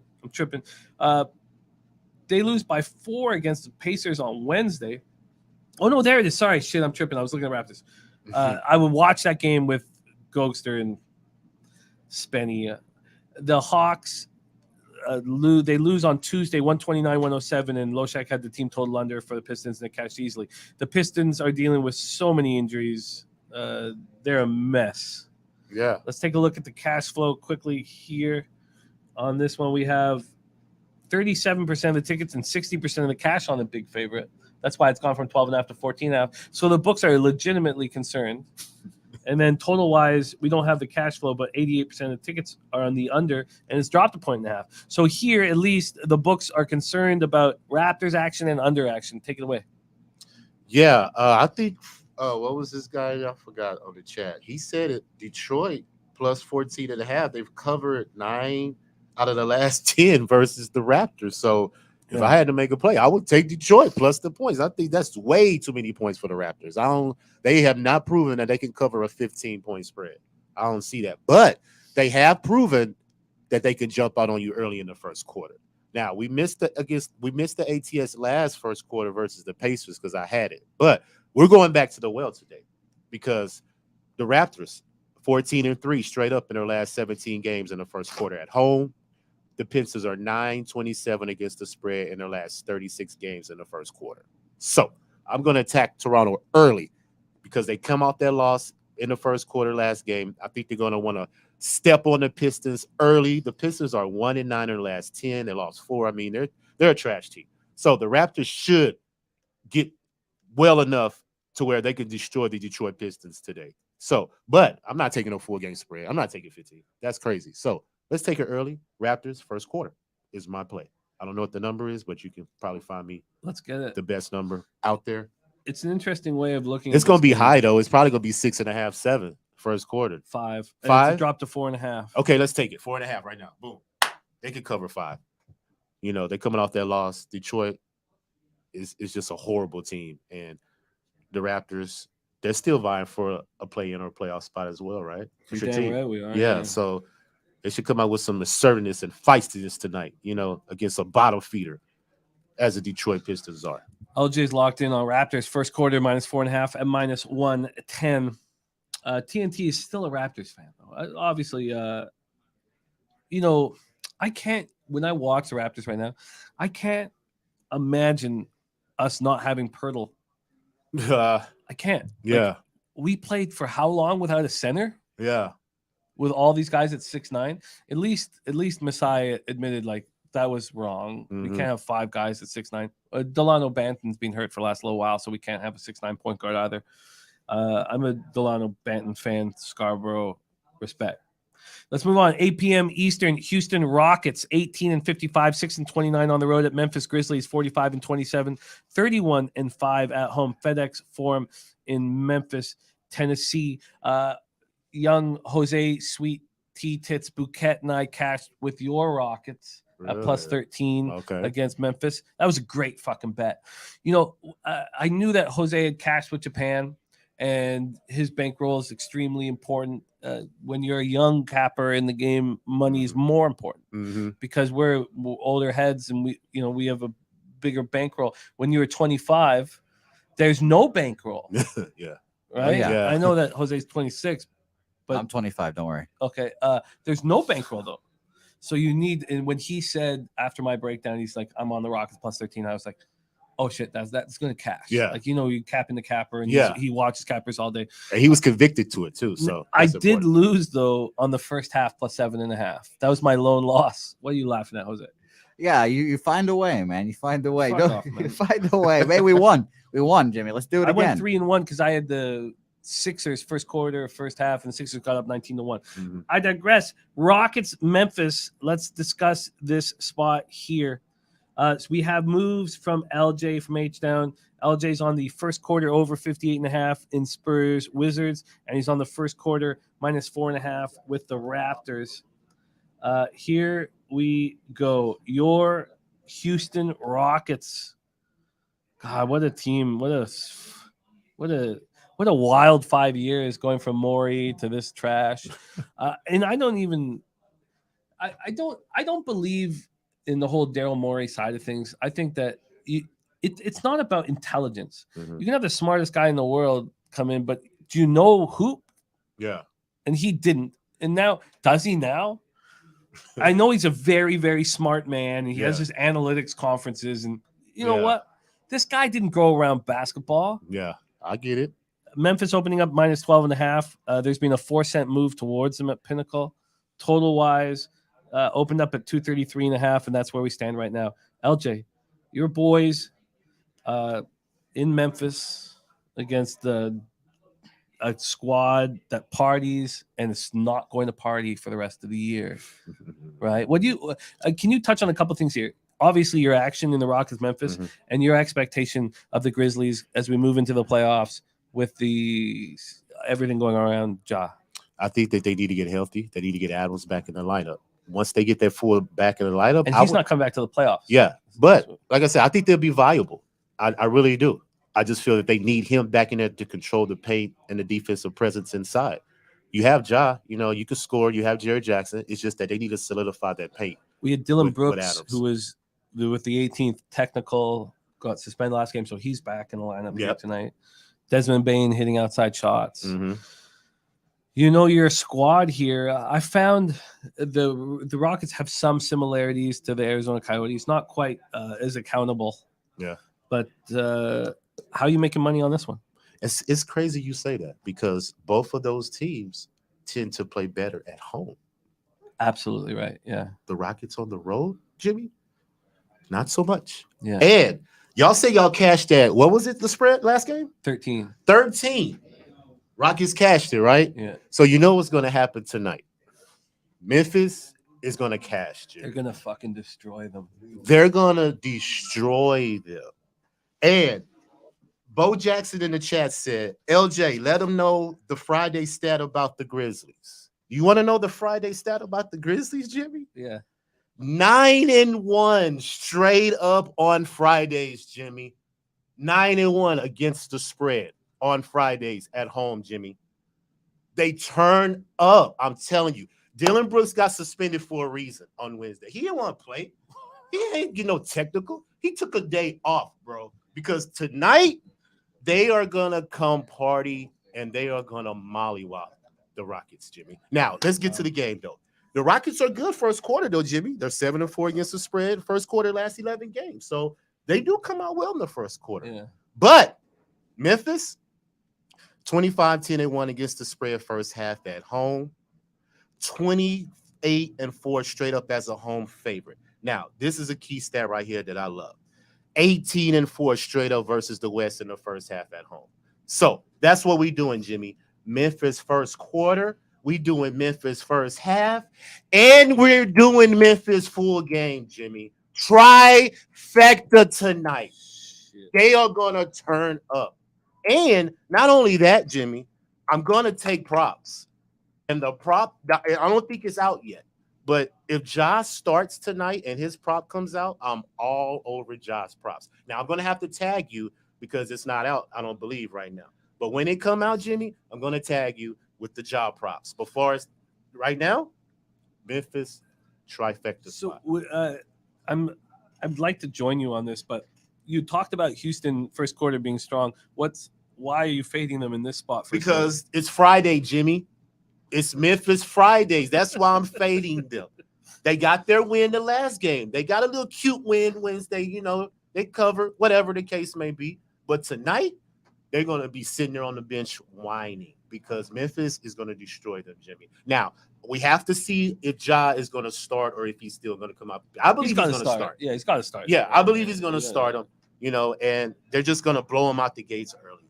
This is a bad spot for the Rockets. And I want to make a trilogy trifecta bet, but I haven't decided yet. I'm going to put it out. I'm going to do a little bit more of what I really want to take. But there's a trilogy spot, ladies and gentlemen, in this game.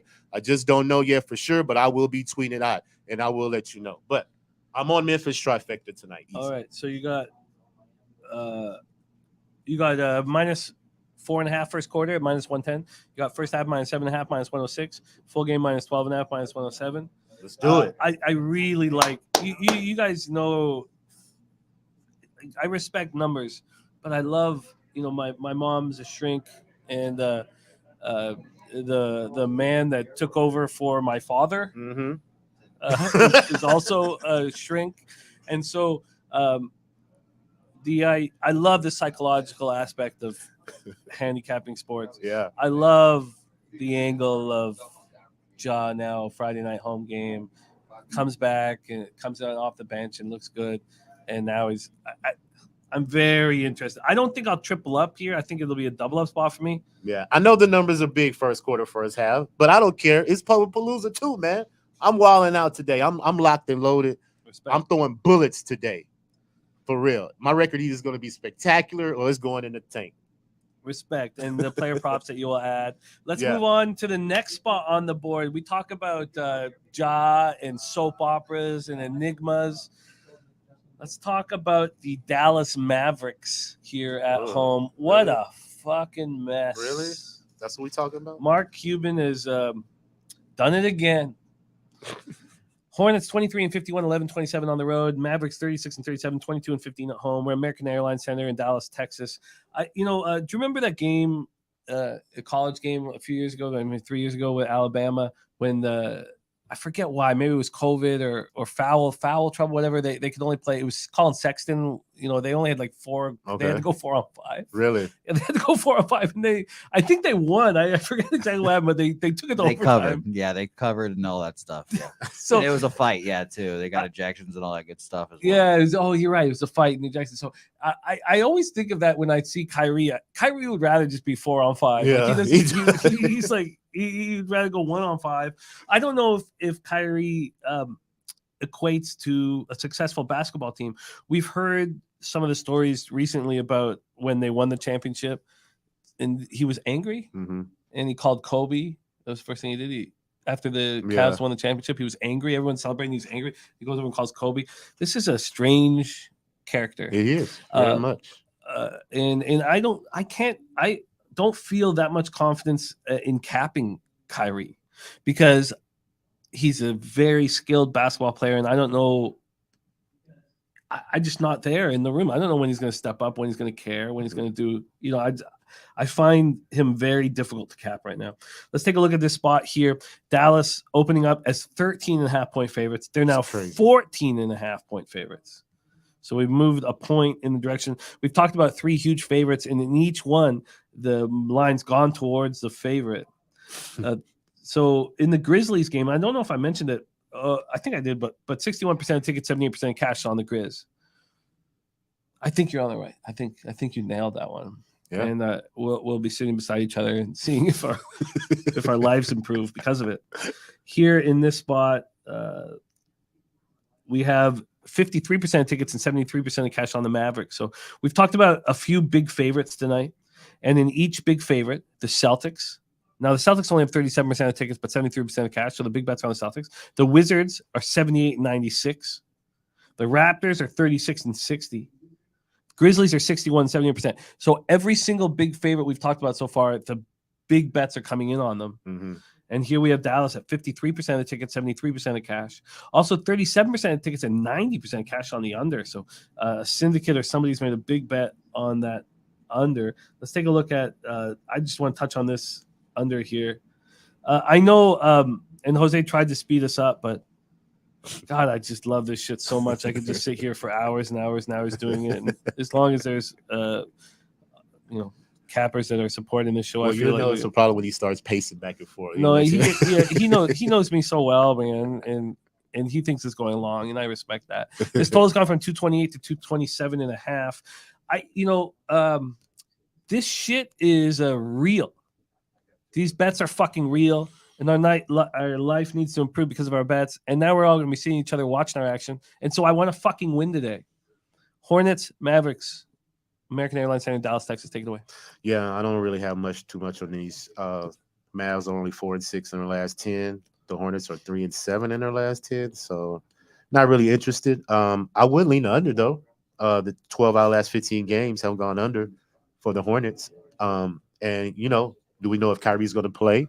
I know Luka came back in the lineup. So, it's always a for sure thing for the most part at home is to take Luka's PRA because he gets the usage, the points, the rebounds, and assists. But if Kyrie's not playing, it's hard to cap Dallas because you need him in that lineup because he takes the usage away from Luka. So you have to take that into consideration with his shots, and he can pass the ball too. So Kyrie's points and assists usually cashes when both of them play.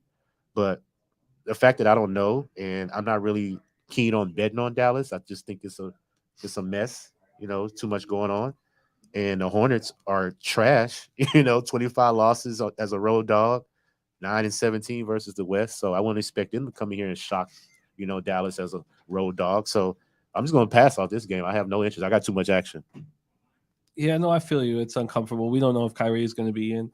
Myron Kidd says, so glad MJ's selling the line share ownership of the Hornets. Dude is killing his legacy with this ish. I don't think that's the case, personally, because he bought that shit for $140 million. He's selling it for $1.7 billion. Yeah. I think it's just MJ doing MJ things. Doing business. He's a fucking winner. It's all about business, man. So you know what? Gretzky couldn't coach. Who cares if he can't? Who cares if he loves Kwame?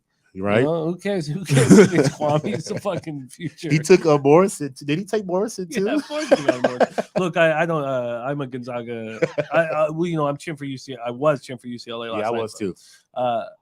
But Adam Morrison crying on the floor. I thought Adam Morrison was going to be a player. That guy came up as a ball boy on that squad in Spokane, Washington, that shithole. Yeah.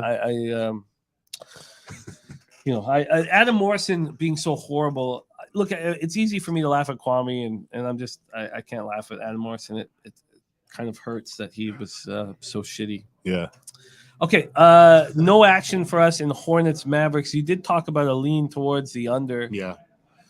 Let's move on to Bucks Jazz. Ooh, yeah. Milwaukee Bucks 52-20, Yeah, 22-13 on the road at Utah Jazz, 35-37, 22-14 at home. Vivint Arena in Salt Lake City, Utah.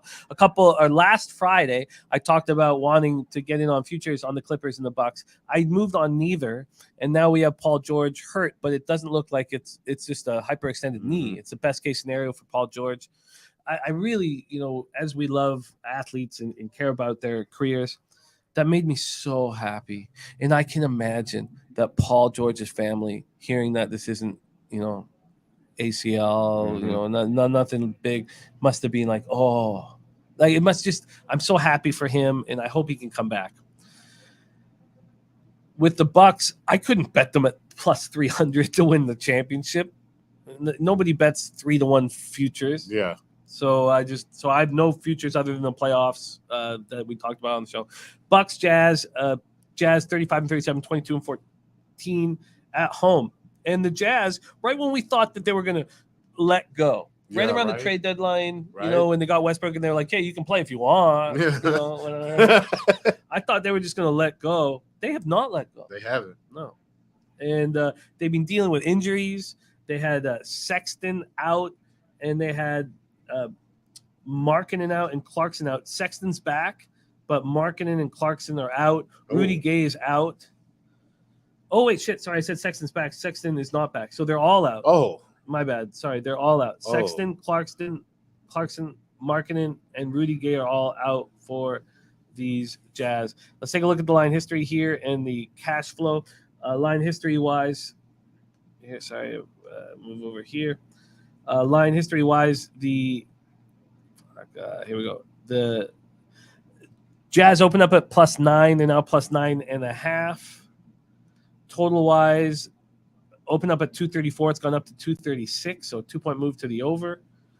And cash-wise, cash-wise, we have 40% of the tickets, 45% of the cash on the Bucks, so pretty even there. 64% tickets, 60% cash on the over. So not a lot of help prop-wise. Dre, guy was fun hanging with Dre last night. He says Olnick props might be a good look. Darren Turner says can't get caught in this trap again. Man Bear Pig says no Clarkson fade.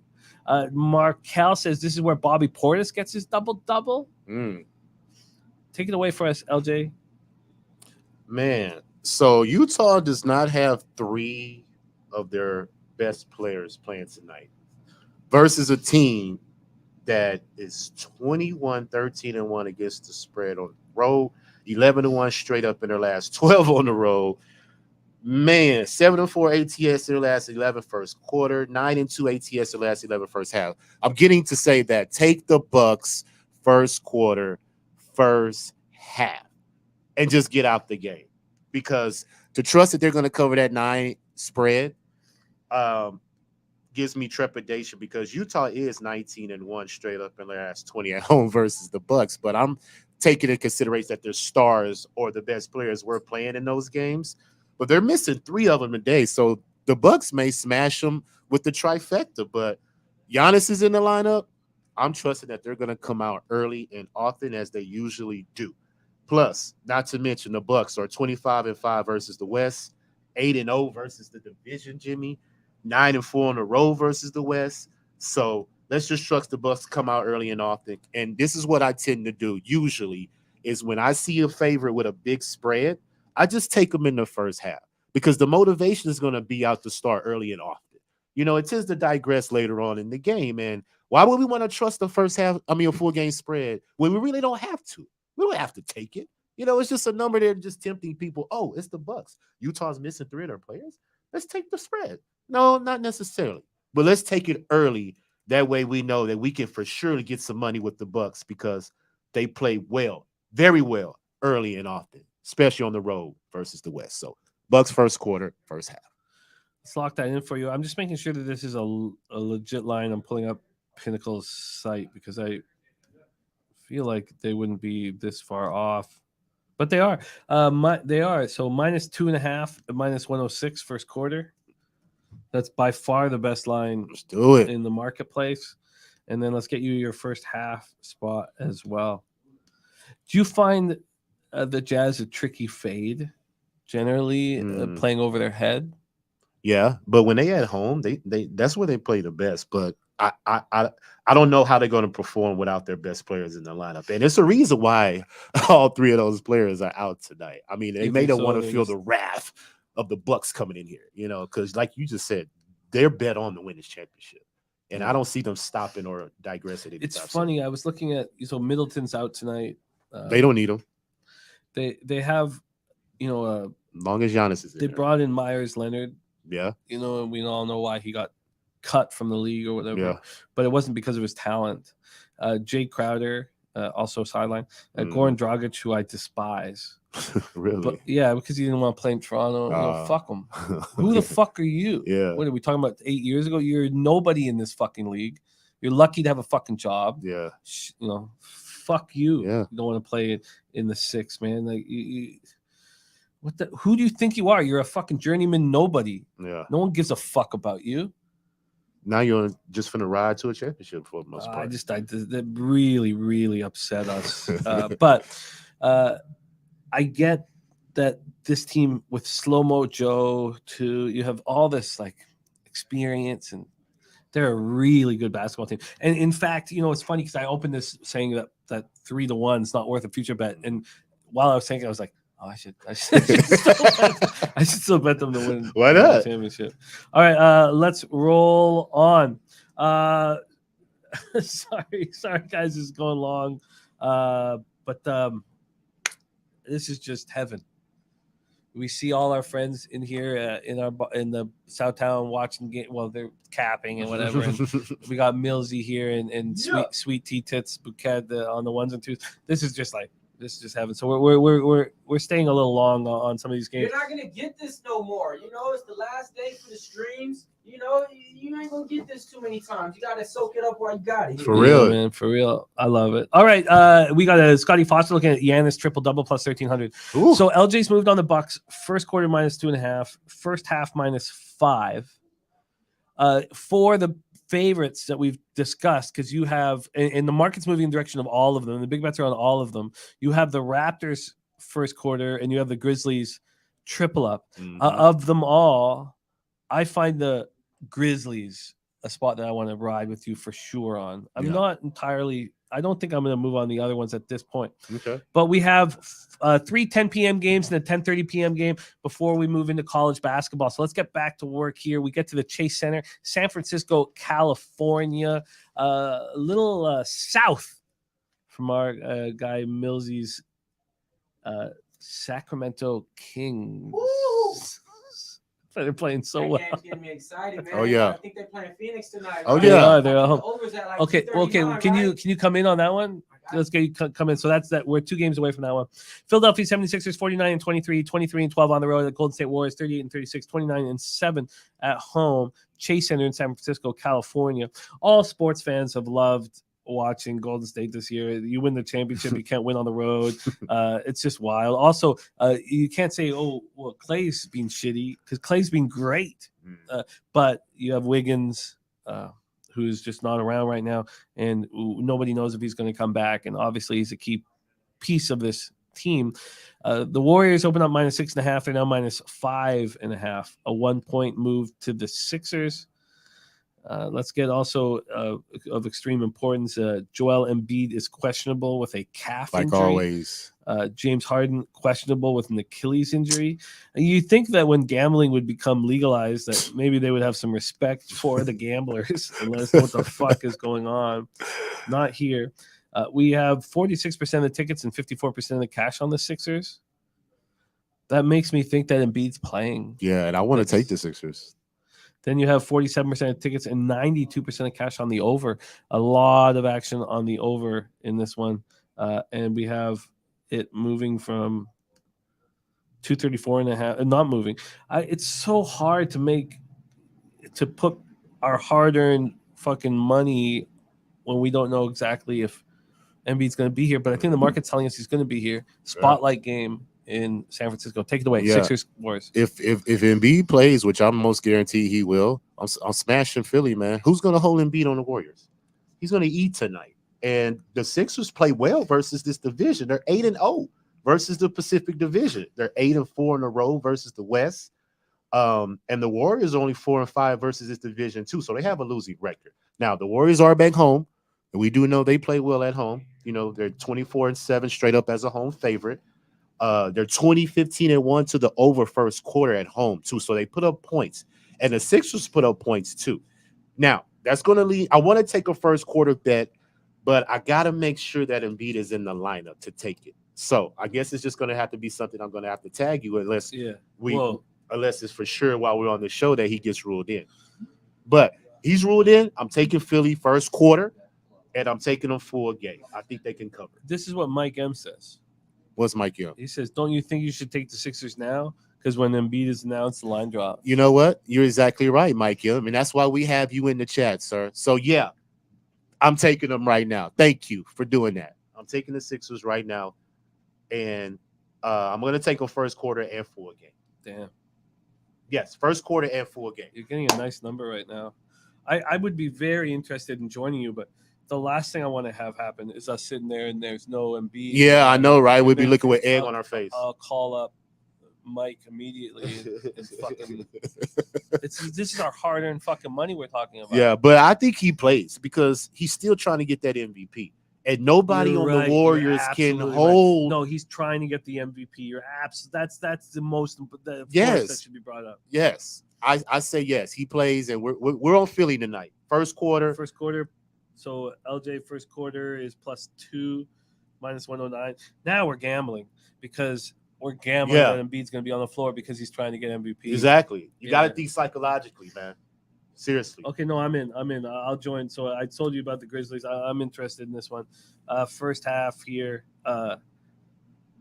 Also, Mike, I'll be calling you here if he's not out there. Let's see what we're getting. Oh wait, I got the first half up. The first half. So first quarter, I got you a 2. There are 1.5s on the board, so it's moving in the direction of the Sixers, which makes me think people in the know. And we're getting you first half plus 3. No, I want first half, full game. Oh, sorry, your first half full game? No, first quarter, first full half. game. Oh, first quarter full game. Okay, Yeah, my bad. because the Warriors can cover the first half. They can come back and cover that. But then I think the Sixers will make a push in the second half and win the game. Okay. Cover the 5.5. Okay. Plus 5.5. Yes. And minus 103. With Hard needs to play too, but Harden's not playing tonight. Why not? I don't know. Because he's a bitch. He sucks. I don't know, dude. I can't. why not? I don't get it, Don't he need a new contract? And he ain't contract here? bro. I don't get it, man. All right. I'm very interested in this action. Let's move on. 10 p.m. Eastern. Chicago Bulls 34-38, 14-21 on the road at the Portland Trail Blazers 32-40, 17-18 at home. We're at the Moda Center in Portland, Oregon. We get up the line history here. Dame, I've started to dislike, and I don't, but I've really started to dislike him. When he says he's the greatest Trailblazer of all time, and he's just a fucking loser. He's got one clip of him waving goodbye with 1 3. That's it. He's got one clip in his career. I got more clips in my career. Well, I don't. I'm sorry, I'm drunk. I got zero clips in my career. All right. Bill Walton, the greatest Trailblazer, by the way. Blazers open up at +2 at minus 105. They're now +2.5 at minus 111. Total wise, opening up at 225.5. It's up a half point at 226. Take a look at the cash flow on this spot. We have this team just fucking loses and loses and loses. Sun Dizzle, of course, you guys saw him, he blacked out last night and he's sleeping right now. But we've hung with our girls in Portland, and Portland's a great city. And I wanted Dame to succeed there, and him saying that he's the greatest Blazer of all time when they're 12 games under 500. Yeah. Shut the fuck up. We have sorry, let me pull this up. Sorry, we have 73% of tickets, 72% of cash on the Bulls, 35% of tickets, 78% cash on the under. Take it away for us here, LJ, Moda Center, Bulls, Blazers. Yeah, we're going to attack early and often in this game as well, because if you know about the Bulls. 21-12-2 against the spread in the first quarter on the road. 10-4 against the spread in the first quarter in their last 14 games on the road. 11-3 against the spread in the first half, their last 14 games on the road. So that's where we're going, Jimmy. First quarter, first half, Bulls. And I'm just going to skip my money right there. I don't trust Portland at all, Jimmy. 3-7 in their last 10. They're only 3-6 versus the Central. And they don't tend to perform well at home versus teams that's vying for something, like fighting. You get what I'm saying? Totally. You know, they lay down. And like you just mentioned, Lillard is not the type of guy that galvanizes his team to allow them to come back from adversity or something like that. You know, he just want to get his points. He wants to get the recognition, but yet he also wants to be the sentimental man and be like, I'm going to stay in Portland. I'm not going to go to another team and be a piece. I am the piece. But nobody's going to give you a piece over there. So you have to make a decision eventually for your legacy and your career, if you care about it. Maybe he doesn't care about it. Maybe he's just happy he's in the NBA making millions of dollars. He can make his little rap million music, a year, you know, and just live a good life. He does have bars at times, though. No, he can rap. Yeah. I agree. He got skills. But at the same time, basketball is your profession. And if you want to be a greatest player, one of the elite greats, you have to be concerned about how you are perceived. So Starborn 007 says, now you dissing Dame, who never had help. You're doing too much. I think that this year was a spot where with Jeremy Grant. I know that Nurkic is nothing to write home about, but Simons, I thought this year I thought when we looked at that roster, weren't we sure they were a playoff team this year? When we looked at the roster, we were certain. Yeah. It says he's doubtful. Is he even playing? Let's pull it up. Yeah, here. pull up the roster. Because Simons is out. Jeremy Grant's out. If Dame's out, Bulls may cover the full game spread. minus 2.5. You know, Dame's probable. oh, he's probably gonna play Nurkic there. questionable. Yeah, he's probably going. Simons and Jeremy Grant are out, and Nazir Little is well. Well, we'll just get the money first half. I like what you're doing here. The Bulls are coming in playing professional basketball. Yep. I like what you're doing here. Next spot for us, I'm going to open up a middle chair right here for our guy Millsy in this joint, man. Also, I never had the chance to see you in person. Man, my man. What's good, Millsy, man? jump in the Yeah, middle it's here. in Come session. around this way. Come around this way. No, Get your spot in the middle. Your Sacramento Kings, man. Also, though, there is a rule about sitting with us. What's that? What's that? Cracking, man. You got. I mean, you know, I'm from the city, so let's get it cracking. Man, Millsy, we were so excited. Oh, here, I'm gonna get. Is this mic good? Okay, beautiful. Let's get Millsy a little cracking here. Oh, okay. All All right. right, that's how we doing. Yeah. All right, let's take this shot live on. Live air, on man. club, You know, baby. Nice little toasty up, man. Respect. You got Toronto and Long Beach Finest in the building together. Let's go ahead and get it, man. Fucking go. Oh shit! Gasolina. Your Sacramento Kings have been changing the script on their franchise. We all remember that they should have beaten the Lakers. It's been relived over and over and over again. One of the reasons why it's important to us in the 604 is because Bibby was a big part of our franchise, and there's only a few players that we care about up there. Obviously, I already mentioned Blue Edwards, Greg Anthony, but his son had to wear Timberlands and ruin the dunk contest, and then Sharif Abdurrahim, he disappointed me enormously. But Bibby right now jacked as fuck. Wait. When you say Sharif Abdurrahim, you're naming these random King players. What are they like? No, Grizzlies. Got it. Vancouver Grizzlies. I'm talking Got Grizzlies. it. Because I'm like, you're naming all these No, players where they No, play not for? Vancouver God, Grizzlies okay. guys. Not Vancouver Grizzlies God. guys. Okay. Yeah, it's my bad. I was waxing poetic on a team that averaged 17 wins a year. All right, Suns 38-34, 15-22 on the road. The Kings 43-29, 21-15 at home. We're the Golden One Center. But you guys are changing the script. You got Vlade Divac the fuck out. And Gone. all of a sudden, that was a spectacular trade that you guys got with Sabonis.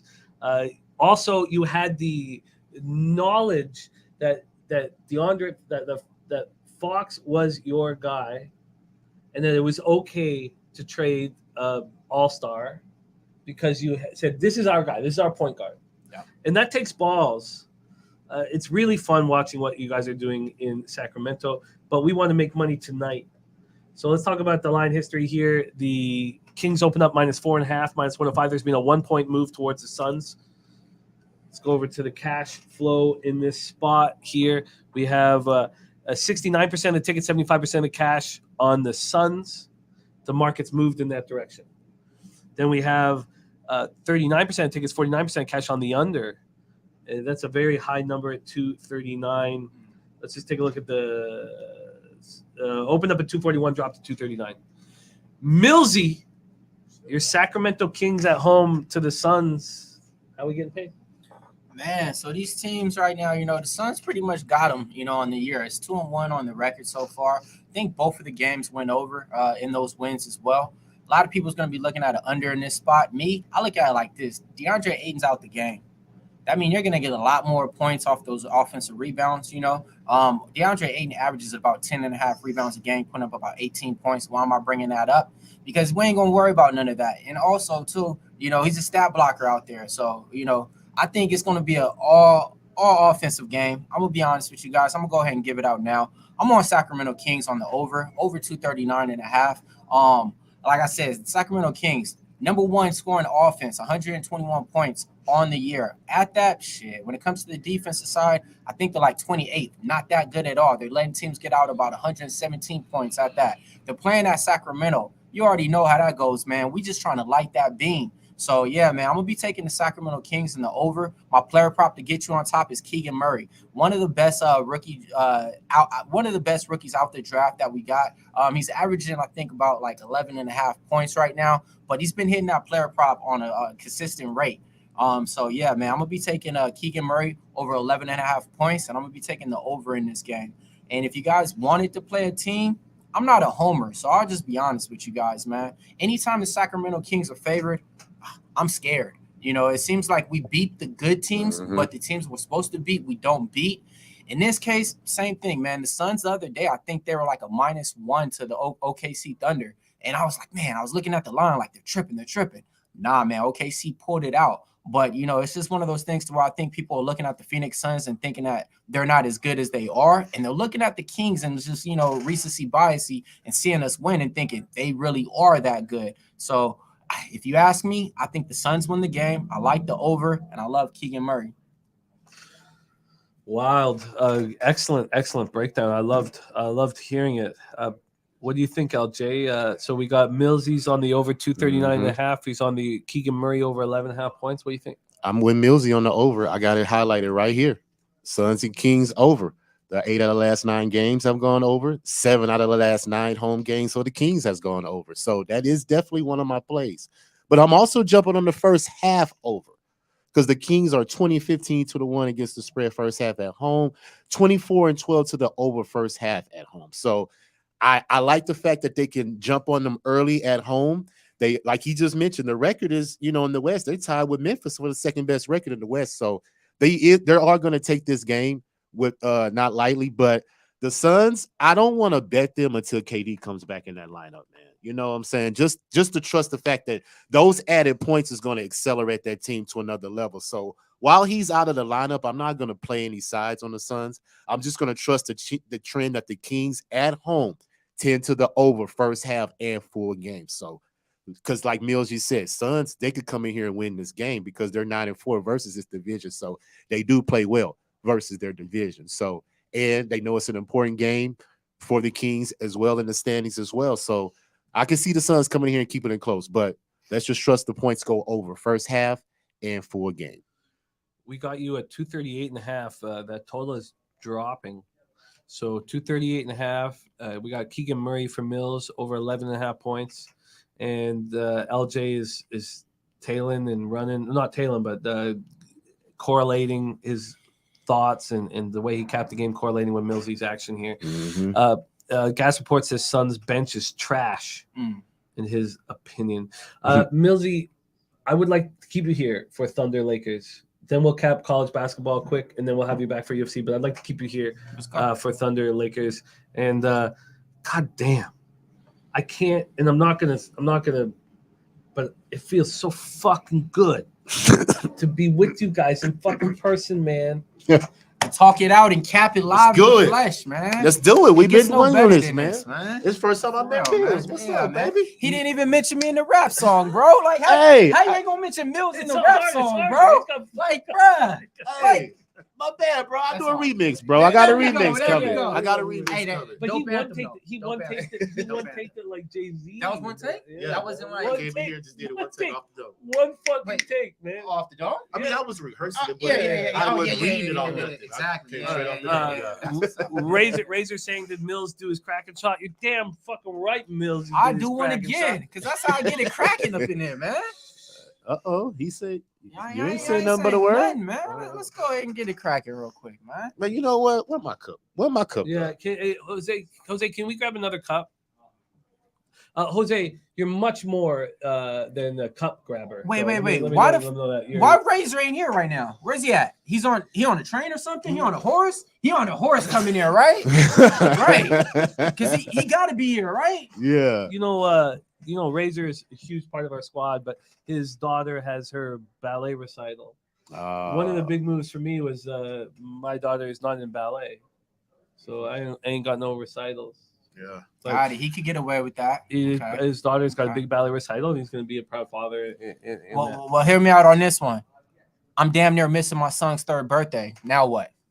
Respect. But guess what? He's going to have like 50 more, 60 more. We need him to go 80 more. 80 more. 80. There we go, bro. You know what I mean? I can't believe I'm doing another shot at this Oh, cracker when I said I yeah. wasn't gonna do it. But hey, it's Pubapalooza, Man, man. LJ, they roped you in, huh? Yeah, Fuck. man. It's all good though. It I'm ain't praying that bad. for you. There we go. We good. I could chase it with something. Oh man, this is what we talking about right here, man. All right. Jimmy Port's stiff. I know it. We have a Bulls game about to. Oh no, the Lakers, Thunder, Lakers next up. God, this feels so right, doesn't it? Man. That shit ain't bad. Everybody be talking about cracking, this and that. That shit ain't bad. Is that bottle from? I need water. Yeah, that shit ain't bad at all. Hey, shout out to everybody in the chat, man. Who we got? We got AOD in the chat. We got my man Mike M in the chat. Who we got? We got Mad Stoney in the chat.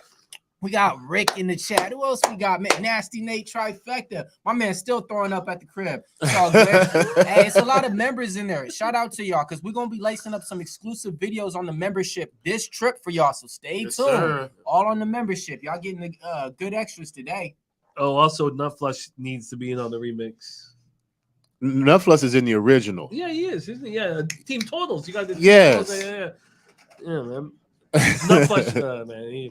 Right. If it's not country, he ain't listening to it. You know? All right, let's go. Oklahoma City Thunder, 36-37, 14-22 on the road at the LA Lakers, 36-37, 20-17 at home. Let's take a look at the line history. After this, we get into college basketball.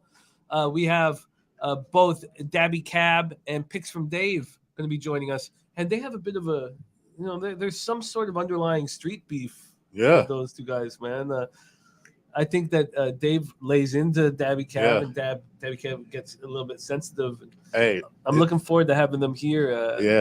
They'll play out Wait, on because that. they get a lot of emotional stuff when they do their streams together, right? Yeah. So them in the same room, yeah, it should really be like an experience. Yeah, I can't wait to see that.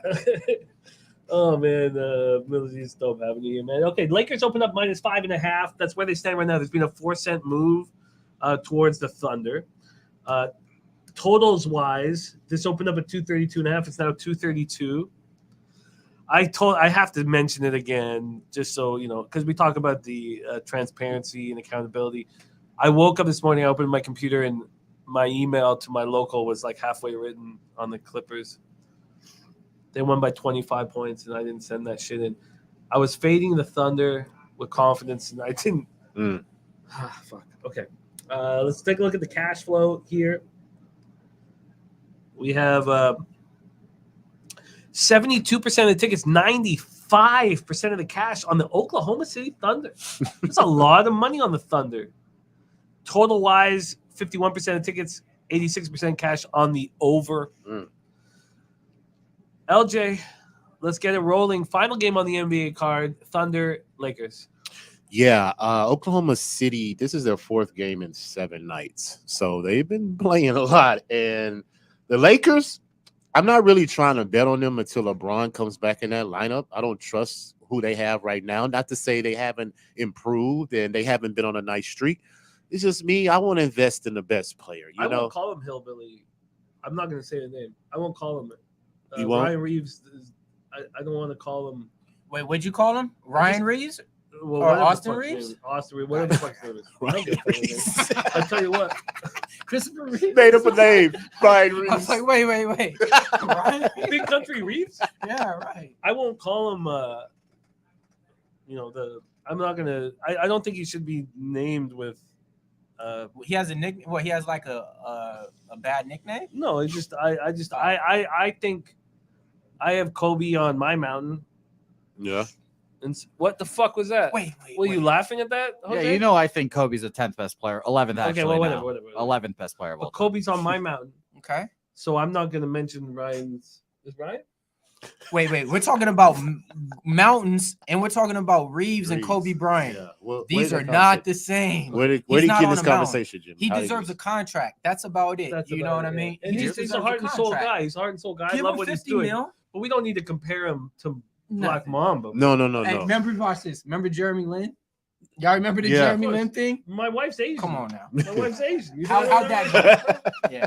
You don't remember that shit, man? All right. Okay, let's get back to work here. Thunder, Lakers, and then I interrupted you, LJ. Let's roll. I'm not going to take a side, but I am going to bet the first half under because First half under. yeah, Okay. the Lakers are 23-14 to the under first half at home. They went under last game home. I'm expecting them to go under this game at home as well. Oklahoma City, I don't even know if Shea is playing. I think I saw that he was questionable. Because they usually don't want to play him on back. Exactly. You know and Why? Limited I know. manage, what they call it, management, whatever. risk Yeah. management Come on, the risk of him getting hurt. We're gonna manage that. for a young guy like that too. But hey, it's all good. Let them do whatever they gotta do. I'm gonna take the under because I think his points will be missed, especially early. So it should be under 119.5 for the first half. Should be the number. I'm gonna grab the number for you, but I also want to make clear that Shea is our greatest Canadian.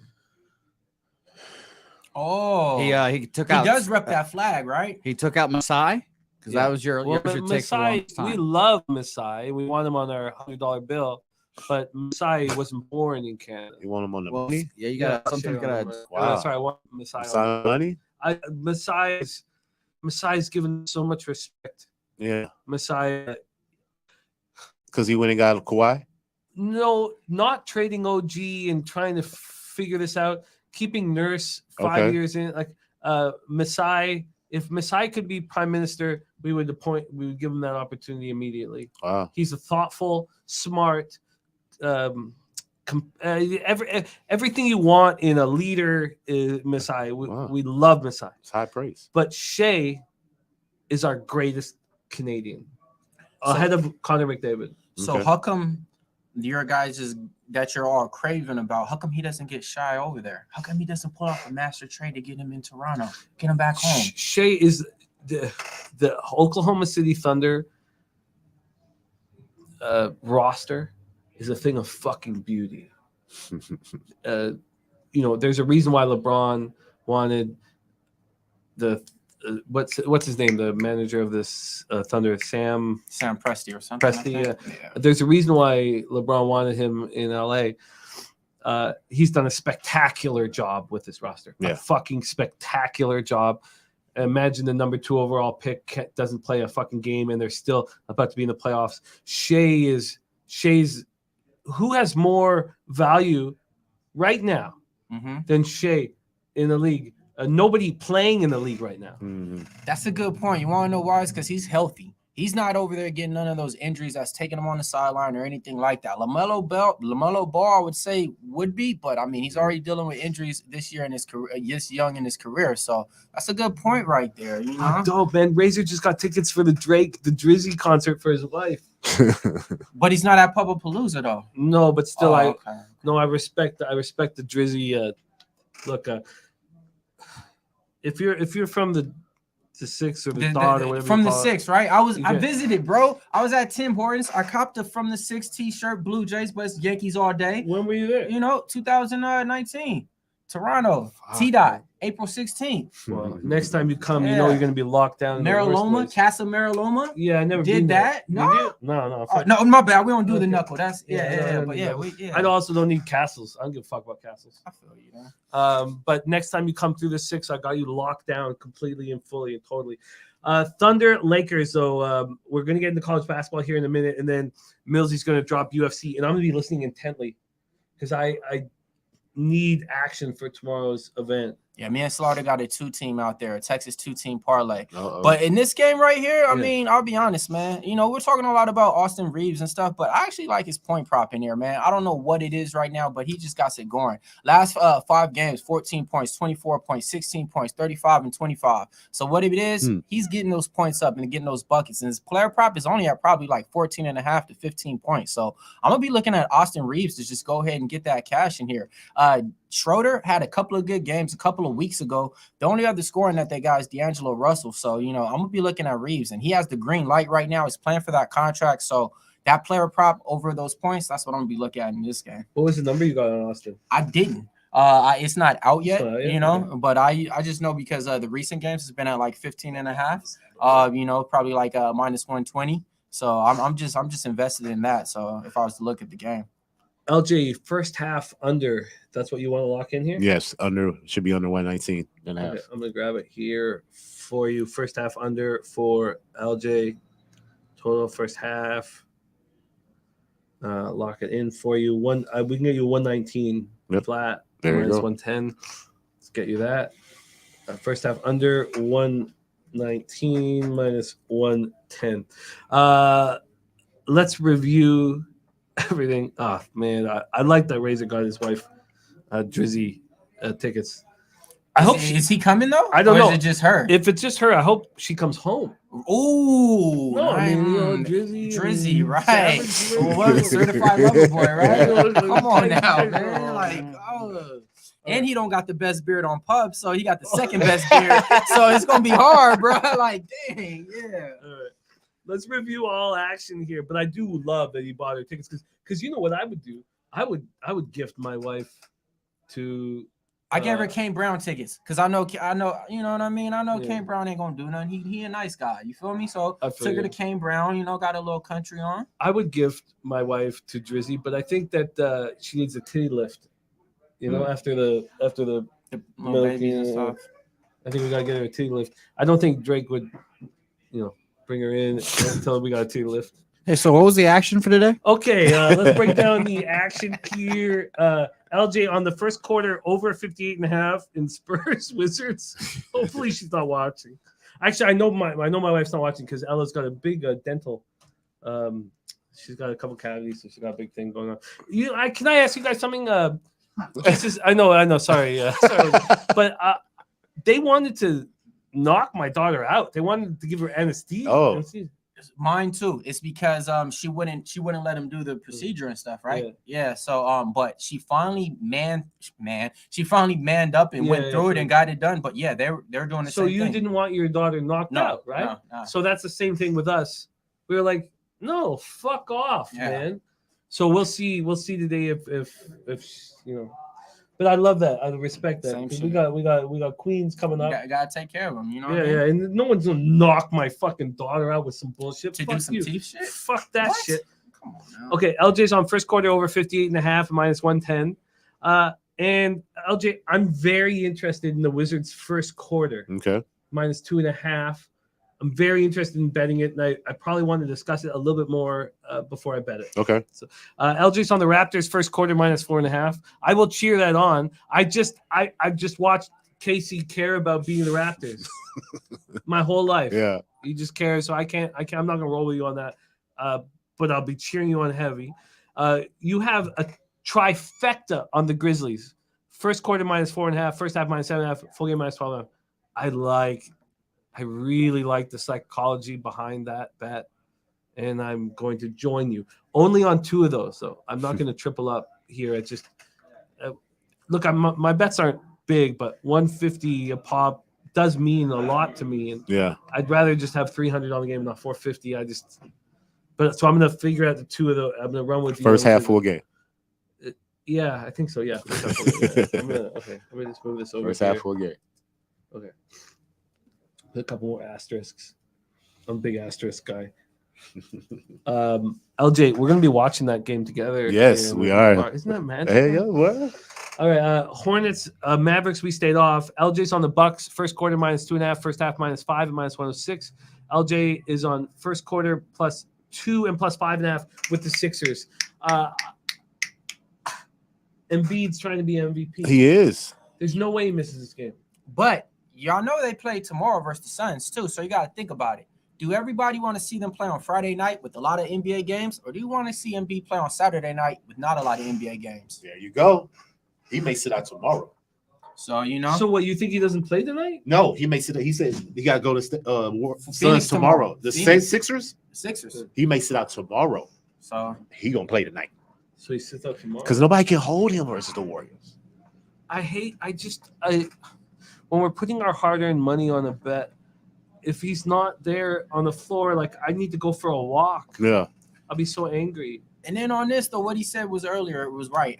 Who's going to stop and beat on the Warriors? Any center? They just eat. If your name is Kavon. Bro, I say we bank on him tonight.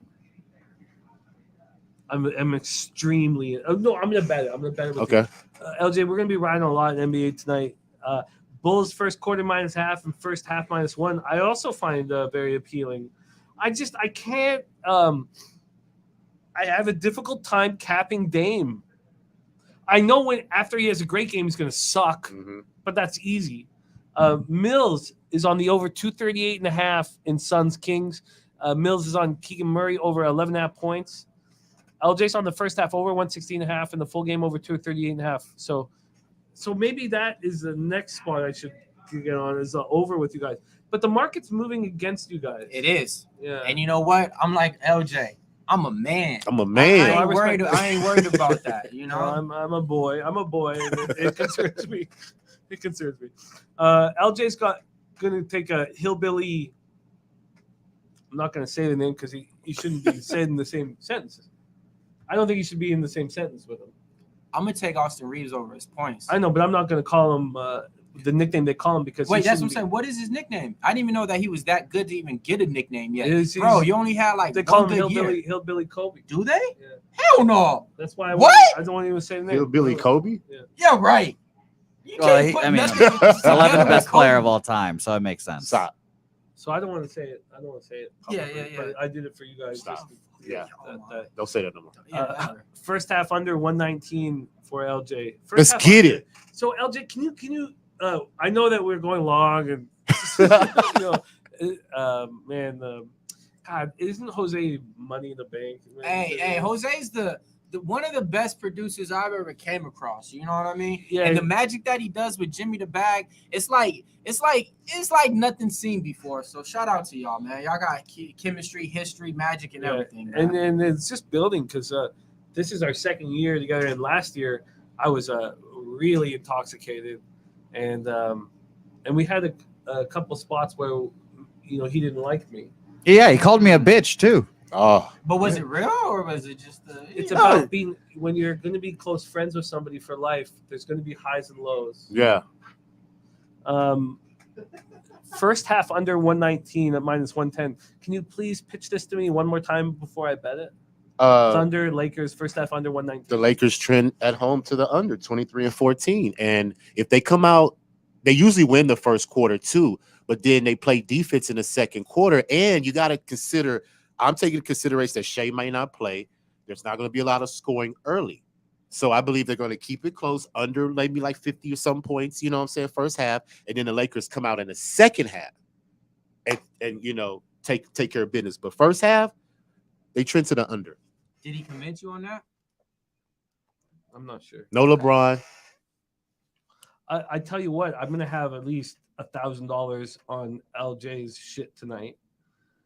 That correlates with my thought process. So we're going to be riding or dying. But you don't have to even think about that one. We're going to bank money on Memphis tonight. Don't even worry about that. No, I'm very interested in this first half under. I would like to study it more. Okay. I think I'm very interested in it. We're going to move on to college basketball. But goddamn, does it feel good to be rolling with you guys. Let me give them a UFC parlay. No, you don't. No. I want you to come back and cap the UFC with me. That's good. We're close the show with UFC. Let's do it. Close the show with UFC. God damn. LJ, give me some more love, man. Hey, we cashing today, Jimmy. We fucking better, dude. Cashing today. Our life's on the line. We are. I'm gonna see you right now. We're making money all day, okay? Put it out there all day. Man, it's this is I tried to figure out a way where my life could be wrapped around sports, but I'm not an ex-athlete and I don't got a square jaw and I don't got a low voice and being a broadcasting star in sports is tougher than being a movie star, This is my dream come true. Let's get into college basketball. First up, we got a couple cappers about to join us here. But hold up. Sit here. I would like to set the stage here. This is college basketball season, and there's a lot on the line here for us to succeed. Guys are like fucking. They're just big. They can't be in this. They're just big men. But this one is like big. I got a refrigerator. I'm extremely excited. I'm extremely excited to bring on your two next stars of our show today. But I want clearly that there's a lot on the fucking line. We need to make fucking money tonight. Yeah. We're all going to be watching these games together, and we need to make fucking money tonight. I hope your analysis is on fucking point, and I hope it builds our fucking bankroll. Then tell me, because it is. All right. March Madness, Sweet 16. Let's bring on our first live college basketball guest. The fact that he's here, isn't it exciting and inspiring, man? I wasn't sure if he was going to come, and they were like, oh, he's coming. I was like, and then he's sitting beside us, and I'm ready to fucking go with this man. I believe in him, and I want to make money this weekend. Please welcome picks from Dave Rogers in this bitch. What's up, nerds? You stopped calling us nerds. You called us dudes last week. And Well, I gotta ease up because Cab's a little sensitive. So Enjoy it. I'm not going to be over there. He's a little sensitive. Dave, where did you come from here? We'll get the mic close to you so we can. Yeah, I'm gonna bring it over. What city did you come from, man? Tell us a bit about where the fuck you came from, man. Well, I live in Arizona. And people that have watched. Talking this one, man. Can you hear me? Can you hear me? Yeah, Test, yeah, test. yeah. Okay. I live in Arizona, which I think a lot of the folks know, but I live by Laughlin, which if you're an American, it's another gambling mecca. But I flew out of Vegas. I came yesterday, and I always plan to come. I do what I say, unlike some of the guys that have bailed out. But we're here and we're ready to make money. I mean, I'm excited. What could be? I mean, Sweet 16, Elite 8. Let's do it. Who's the suit? Says Rem most. I tell you what, Rem. Dave makes us much better. He is a huge addition to the squad, but also we need to make some fucking money. Let's bring on our NCAA expert here at Pop Sports Radio, the Magic Man, Dabra Kadabra, in this bitch. Did you not see what he just did? I'll do that too. There we go. Here we go. By the way, we have another college basketball capper in the building as well. Who's that? The other half. The of- great C-Mac. He's here. Miggity motherfucking Mac. He's I in know the it. bar? Yeah, I'll he just call showed him up. in for you. Yeah. Okay, well, let's see if he want. Okay, well, we can. Well, let's. Yeah, if he's interested or whatever. But also, we need. You guys have to Kraken. You have to get your Kraken in. So, we're gonna need some cups. Oh, there's Big Ragu. We got legends abound in this, man. And Pete and Ragu gonna be joining. Oh, Jesus. Okay, but as much fun as this is, we need to make money. We also need you guys to get Kraken in. J Dub brought a bottle of Kraken. It's almost done. Jose, I hate to do this to you again, but we need to Kraken them in. Can we get a couple glasses and get them fucking locked in? All right, let's get to work. Let's go. Let's make some money fucking right now. Just before we get to work, let's talk a little bit about the rivalry between you two fellas. For something to be considered a rivalry, there has to be two competitive sides. I know where that was going. This guy is just a sensitive soul. He's sensitive. He's a nice guy. He's a softie, and sometimes you can't take the heat. Yeah. The first thing Dave did was give me a hug, which I'm cool with, but I was like, bro, stop squeezing so much. Oh, he's like he just kept squeezing. I did forget to grab your ass. He was touchy. I'll be sure to do all that next time as well. Thank you for that information. All right, you guys got to get Kraken in, man. Where are your glasses at? Man, I literally said I wasn't drinking this early, but fuck it. Sorry.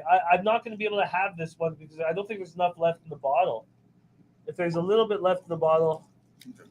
Who pours a drink for somebody and doesn't take one with them? No. Look, you don't think I'm fucking drinking nonstop? I mean, look, the last thing you need to worry about. What? Is Jimmy just fake ass being an alcoholic?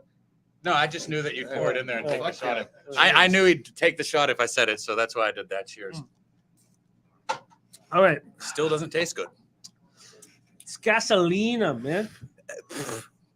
All right. First off, I'm excited to see you guys in the same room together. Sorry. It's okay. I am, though. Have you guys ever been in the same room together? Last night was the first time? No. Yeah, just last night. Last night? Yeah. All right. It's never even. What do you say? I've been in Texas when you've been in Texas. Yeah, he he told me to come over. I was like, I don't know about that, bro. Also, I need you guys to know that success is the world paramount. We need to win today. We're all going to be capping together. We have to win today. I have $500 on one game today, and I do not bet $500 a game. So yes, I would like to win too. You have a $500 bet today? Yeah. It's split between two halves. Oh, I still love it. Okay, well, I'm going to be tailing it. So let's Yeah, ride. I'm interested. I'm Yeah, we're very tailing. interested. I don't have that much yet, but that's my best game. We actually so this is the thing. Cab and I love college basketball, and we're both really successful at it. The thing is that we have different capping styles and watch different games. Cab has an uncanny knack, which I don't know many people that do, that can win money only betting top 25s. I cannot do that. Now, I know it's not a joke anymore. It's true. It's voodoo magic. It's crazy. He loves the showcase spots, but Yeah. he doesn't care about those small schools. No, but now that the cream has risen to the top, us like St. Peter's bettors and other small schools, we have to find our way into this. We actually agree on the smash spot today. So, Ooh, shit. Yeah. I can't cap this show here with seeing a legend sitting comfortably on this leather I know. couch. Rigu, is there one game you can come up here? No, you don't need to. Okay, wait. Well, okay, you got two. Okay, Scoot it. wait. Everyone scoot. We'll get. We can't just. You can't have a Hall of Famer on There's a the. lot of beef on this stage right here. I You know. know what I'm saying? There's a lot I of- know. But you can't. A lot of weight. You can't have a Hall of Famer on the bench. Right? Yeah, but hey, we could fuck some people up with this for. I'm just saying. I'm just saying, like, Pushing like 1,000 pounds right here. as a handicapper, you can't have a Hall of Famer on the bench, man. So we need to get Rigu up in here, and also, Rigu, you're lucky. I'm lucky. You're lucky that the Oh, bottle's wow. empty. You're lucky. I was gonna spice up my coffee with that. You're Shit, lucky, it's you're empty lucky. because did you see the swig Ragu took at that last night? No. Holy Yeah. shit. You were two sheets. Yeah, I'm sorry. Yeah, I have no recollection of last night, but I do know that I am plus money in my account. Hell yeah. From last night? Yeah, From FAU? yeah. Let's go, man.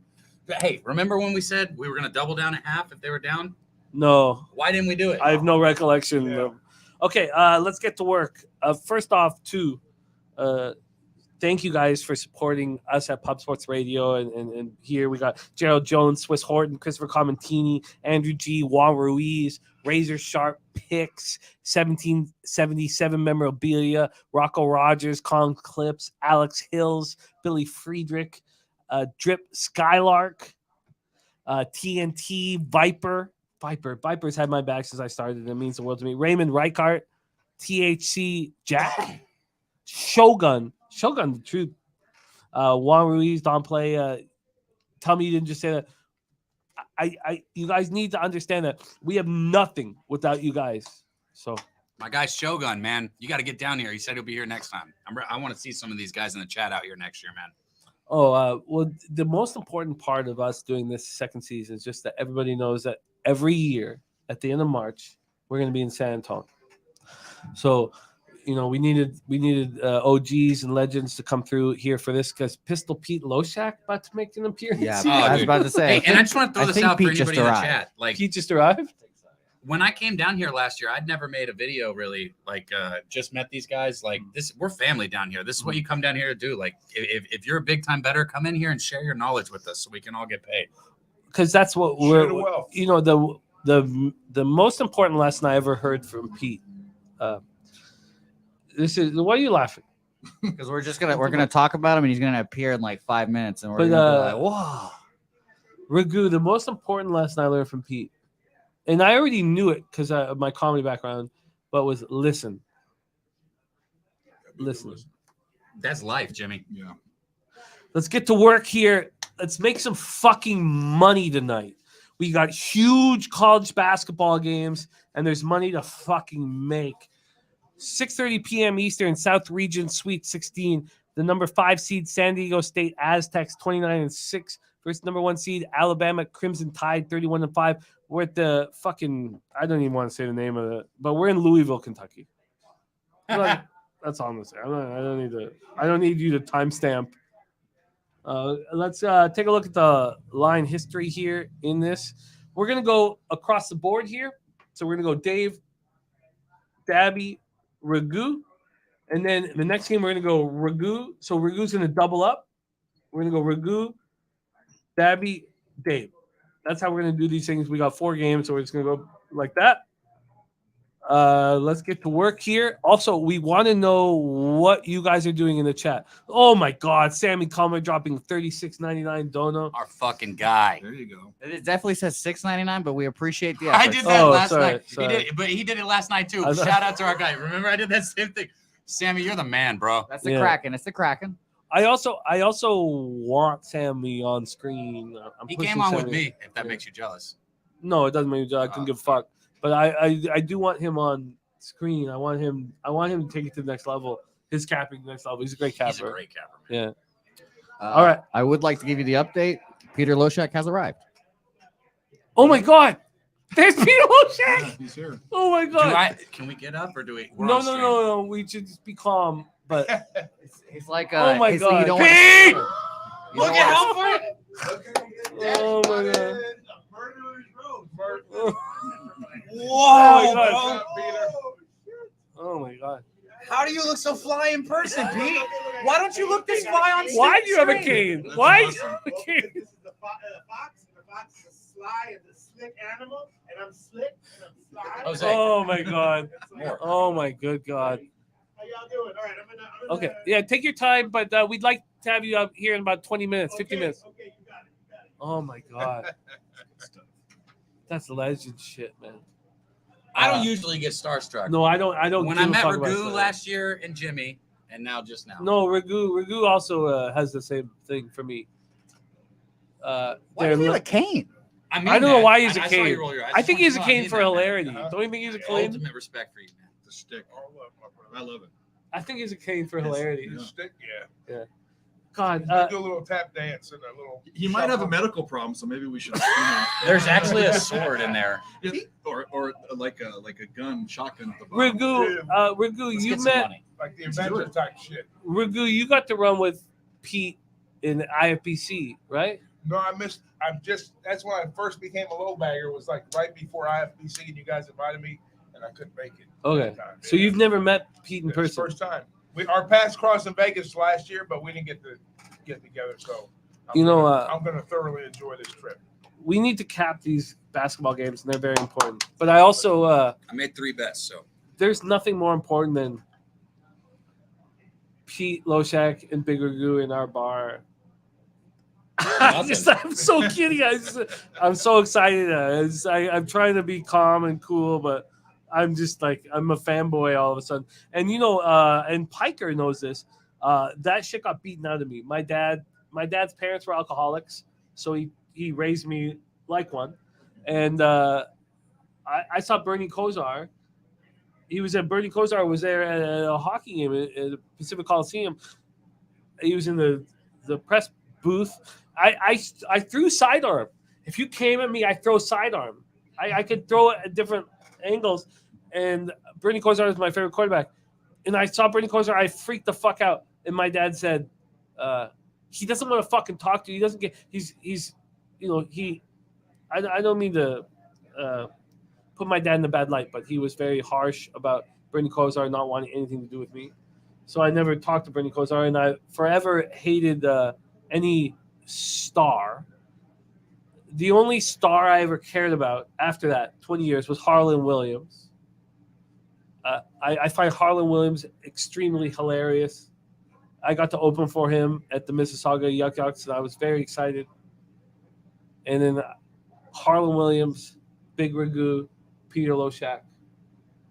there you go. So we're on the same Alabama. boat there. Yeah, we're on the same boat. Okay, let's get to work get here. some fucking San money. Diego State, Alabama, and I apologize, you guys, for waxing poetic, but if you've never been down to Southtown 101 and hanging with your best friends, I'm 43 and you're my best friends, man. Look, you don't predict life.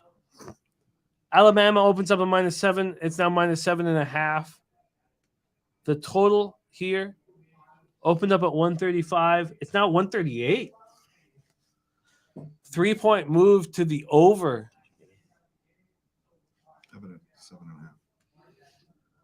7.5. Turnsey now being a member for 4 months in this bitch, man. I think you guys are all pretty starstruck right now. I've never heard Dave and Cab this quiet before. I'm not gonna lie. No, it's pretty exciting, man. You been in the bar with the Big Ragu and Peter Loshak? I have been. Peter looks Are like you a ready to professor, strike by out the in way. front of him later today, Jose? Yeah. By the way, Jimmy, Cab dying to strike me out. C-Mac said he'd step in the box. He Jimmy, also will you? said that he fears he might hit someone. Jimmy, will you? So C-Mac's gonna step. I'm gonna pitch to you guys later. C-Mac said he'd step in the box. You got batting helmet? Of course, I'll step in the box. What do you mean? Hell yeah. You know what? Got some batting of helmet? course they don't. That might be something. You think I'm wearing a Sign a George? waiver when you throw the ball? I'm wearing a George Springer jersey. You think I'm not gonna? You think I'm being a little bitch? I won't throw a slider, okay? Oh, look, Please tell me I can throw whatever I want. I have no concern about what you can physically do. Yeah. No concern whatsoever. Everybody should be excited for this at bat. Oh, man. You guys know. But no, we're trying to make money. This should be Jose, a pay-per-view Jose, event. can you lead us into this action? Yeah. Nate Oates is Nate Oates the coach of Alabama? Yeah, and San Diego State, a very physical squad as well. And this seems like a popular matchup just because Alabama a favorite. Everyone thinks they're going to go to the Natty, but San Diego State actually very good as well. So I'll ask Mr. Dave Rogers. Dave, get close to that mic. Also, when you get close to the mic, they think that you pitch underhand. You pitch underhand. We're hours away from this happening, so I don't have to talk anymore. I'm really happy right now. I'm really excited. We think that you pitch underhand. I think we need a live But stream. We will also, see what happens. Also, it's very important that we succeed today. We need to make fucking money So tonight. let's roll. South Region, Sweet 16, Aztecs, Crimson Tide, Dave Rogers. Dave, the fact that you're fucking here impresses me. You're the real deal. But now I want you to fill my bank account. Okay, well, let's do it. I've bet every game today. Not the same amount. I didn't post Only in college basketball. in college basketball. Okay. No, yeah, 4 games. And NBA. No, I bet 2 games in NBA. But I would like to hear those. But no problem. But I posted 2 bets. Those are obviously my better bets. But I had to get action in this game. Alabama, to me, in the beginning, first half of the season, was the best team in college basketball. Now I think Houston might be a little better, especially since Sasser's there. But this is a team. Is Sasser Hundo? We can't guarantee that he's a hundo, but he's healthy. But even without him, Houston still is a Final Four team, in my opinion. But Alabama was my best team, and I was on them. And in this game, I don't see anything wrong with people taking that side. But I'm on the other side. I'm on San Diego State for a couple reasons. One is momentum. There's something to be said about momentum at this time of the year over every other sport. College basketball, when you have momentum in the tournament, look at UNC. That's number one. But the teams that have given trouble to Alabama are defensive teams. Texas A&M, Tennessee. Don't say it. Oklahoma has an above-average defense. He doesn't think Oklahoma has – they're not a great team, but I think they're 80th in the country at scoring defense. So if you're giving me 7.5 points with a team – with the only type of team that can give Alabama trouble, they're not going to win, I don't think. But if you're putting a bet on this game, which I already have, it's Alabama – or excuse me, the Freudian slip. SDSU with the points. I find that very interesting and exciting. You're going against the public here, I imagine. San Diego State's gone from +7 to +7.5. Let's pull up the cash here because I think I want to ride with you on this. But I would like everything to correlate. I imagine it's going to correlate. 54% of the tickets, 81% cash on San Diego State. So it's gone from 7.5 to. There's some flip-flopping lines. The book I got it because we're in a very limited place now that we're able to bet. Yeah. But mine went from 7.5 to 7 actually. So I'm with you.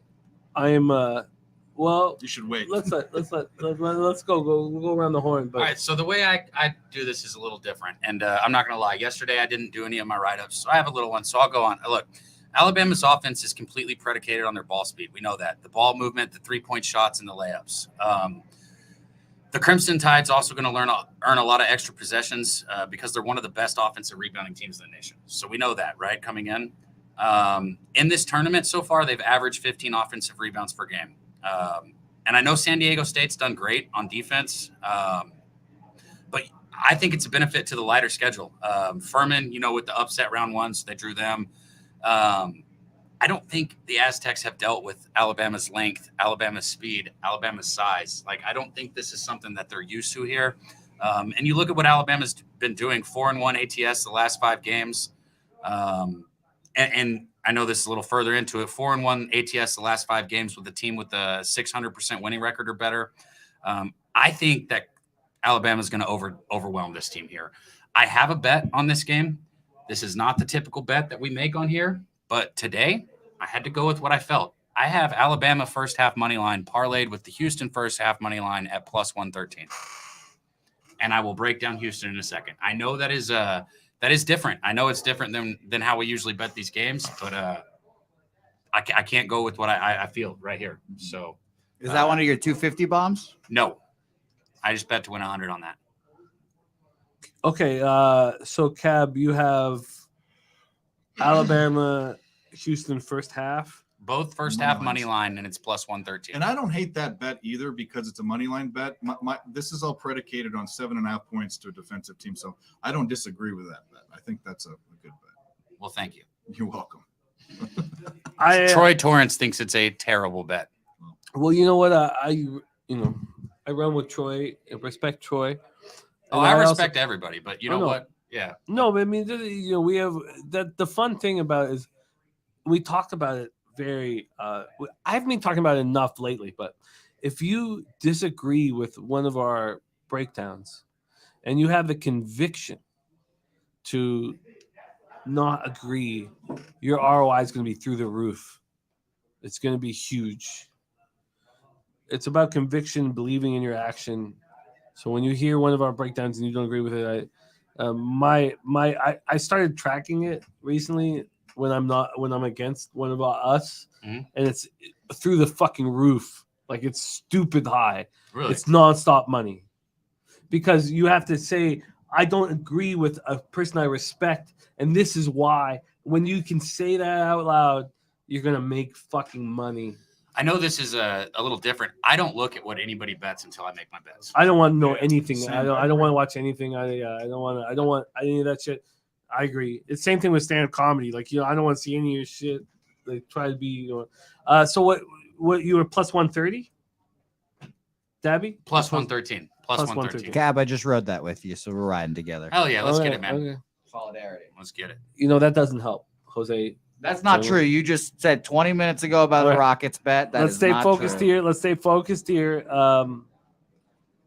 Big Ragu, San Diego State Aztecs, Alabama Crimson Tide. Cab is on Alabama first half in Houston first half. Mm-hmm. And San Diego State full game plus 7.5. I want to join you with the plus 7.5.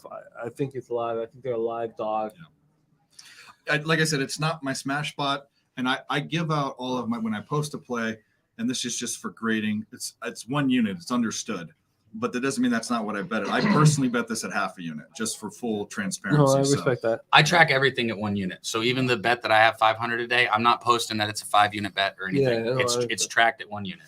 I can't fucking wait to watch these games with you guys tonight.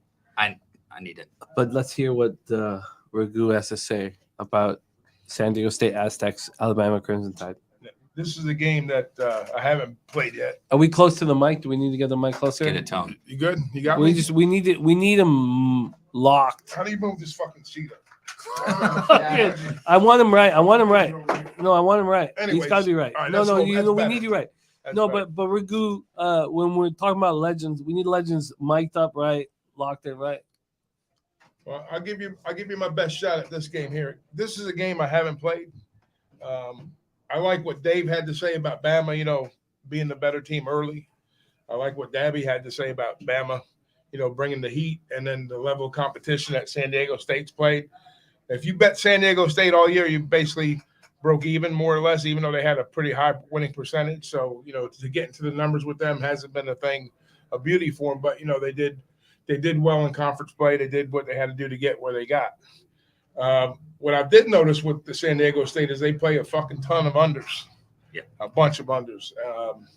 And I was looking at some team totals in that regard. You know, Alabama sitting at 72.5 and San Diego State sitting at 65.5. So I think that bodes well for Bama. I think it bodes well for backers that are going to look to the under. So I think Alabama is probably going to take the game. Whether they get to that 7.5, I'm not totally convinced there, but I'm convinced that San Diego State's going to be in a lower type scoring game. So my look to this game would be look to the under, even though there is some bigger money on the overplays. You know, so a lot of people are already on that play. So I would look towards the team total under 65.5, San Diego State. I like that a lot. I like it a lot. One last thing I was going to touch on real quick on this game. Alabama, so you said started off the season super hot, hit that number 1 spot, everybody's top team, and then they hit that lull. And, you know, not to bring in the extracurricular. Thank you. That's a tongue Shit, twister. but that's with Miller, and that's when that all came in. It's settled now, and you can clearly see it settled. And I think there was a hiccup, and that was during that, and it was like that was your chance to fade. I think since then they've righted the ship, and I think they're good. And I just saw in the chat, Miller over 2.5 threes. Our guy Luke at -125. Yeah, I think he hits 3 threes tonight. If Alabama wants to win the game, you better. I love it. I love college props. I don't bet them. I haven't dove into it, but you guys that are doing that, that's an exciting thing that I want to get into is college props. The money's not in on the under. It's at this point. I just want everybody to know what's going on. We can disregard it, and it takes conviction to disregard the market. And look, everybody knows what I'm doing, how I'm succeeding or failing or whatever. I'm caring a lot about the market. Maybe I'm caring too much. Yeah, well, the Sharps are on state, right? All I can tell you about that is the way I track, I always can see my CLV with everything I do. Yeah. In college basketball, it's the one thing where the CLV, like when it's good, I swear to God, I lose. I swear. No, we've been talking about this all day. And I'd love to hear what Ragu has to say about it, but we got to get through these games. Yeah. But Ragu, the CLV is professional gamblers being ahead of the public. I don't give a fuck. It's been like, we've been tracking our action now like heavy publicly for 5 years. And when I beat the line, it's not positive for me. And it became a point where our whole lives are on the line. And I'm beating these market moves by enormous amounts in hockey, and it's negative ROI. Let's start understanding that because we are trying to be professional, that we're ahead of the public. What is that? Who gives a fuck? You're ahead of these fucking idiots. It's not paying out. It's not making us any money. And it all comes down to making fucking money. And I'm drunk off Kraken and we're in the morning. Let's move on to the next spot. And but let's go over here. San Diego State, Alabama Crimson Tide. We got Cab on Alabama first half. And the Cab, I didn't write this right. First half money line with Alabama and Houston parlay okay. at plus 113. Yeah, no, I had that. I'm close. Okay, I just didn't. Dave, did you move on the plus 7.5? It's last night. It's done. I'm joining Dave. I want San Diego State Aztecs plus 7.5. Ragu, did you move on the under? No, but I probably will. I'm going to make that an official play. I would like to touch on this under because these No, I'm not going to take the under. I'm going to take the team total under. San Diego State. Yeah, 65.5. Under San Diego State, 67.5. 65.5. 65.5. Okay, thank you. If you better, I'll take it. But I haven't played it yet. But that's. Kongs doesn't think you're going to make it to tip, Jimmy. Oh man, you don't need to talk about my tip. Let's move on to the next spot on the board, man. 7:15 p.m. Eastern, Midwest Region, Sweet 16. God damn. It took. I'm 43. I had to figure out how I could only talk about sports. I don't have a square jaw, and I'm not an ex-professional athlete. Nobody gives a fuck about what I have to say. But then we came to gambling and fucking betting money.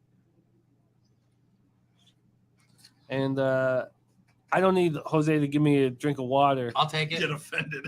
Oh, I'm offended. I'm I've got offended. one. I'm offended. I've got one, but I'll drink that one too. I'm offended. This shit's good for you, Jimmy. You should try it. Fuck you.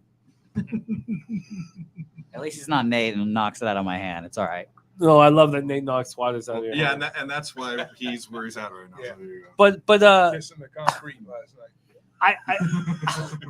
I want everybody to understand that the success of today is paramount because we're all going to be sitting beside each other and cabinet. If you lose $1,000 today, maybe you're not right for this business. This is championship Sunday for me, man. What, Jose? What? How long have we been on Alabama and San Diego State? Is this championship Sunday How for me? long? We have a chance to be with the colleagues that we respect, and we're going to have thousands of dollars on the line. I want to make some fucking money. The whole day is going to be a blur until the games start. All I care about is these games tonight. Well, I tell you what, the par 3 tournament, I don't even think I'm going to show up, Jose. I don't give a fuck.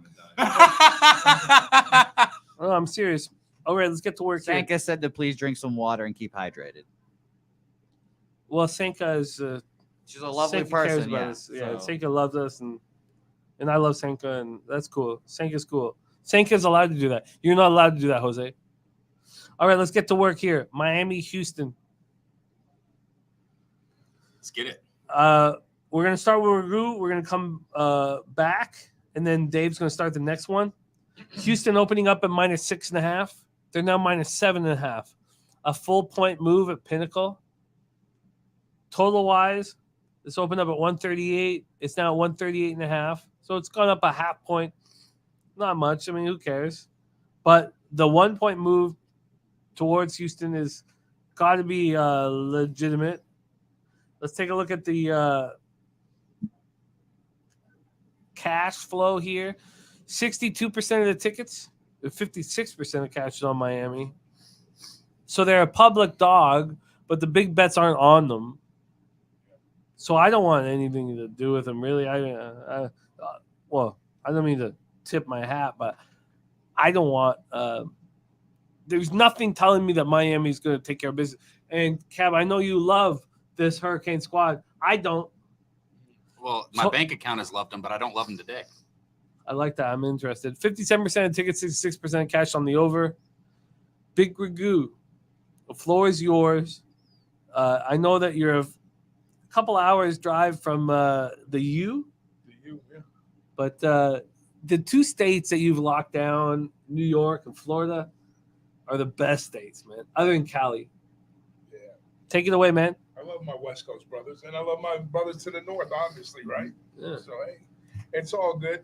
Yeah, this the public dog thing that's got me a little bit worried. You know, I like the Miami side. I can't lie, I do like them. Houston's won 93% of their games straight up this year. Covered the spread like 54%. Lunch money, coffee money, whatever you want to call it. Not a great optic in my book to be gambling with, but you know, and that's a credit to the books, kind of how they figured this team out. In Miami, same thing. They're about 80% win team. So the books have, you know, got these guys covering the spread. They're like 54, 53.5%. So you haven't made money if you back both of these teams all season. Cabby has. He's caught him at the right spot, though. He's fucking nailed them down the last, what'd you say, 7? Yeah. Well, Miami's been good to me. Yeah. Houston first half. Okay, but Miami's been a dog 8 times this year, and they won 6 times outright. They lost early on to Maryland, and they lost to Duke in the ACC championship, but they had covered against Duke. So plus 7.5 looks like a good, solid play in my book. But I think, like you said, the public dog thing, you know, there's some pushback on the money coming back the other way, you know, with the sharps, and that's showing up.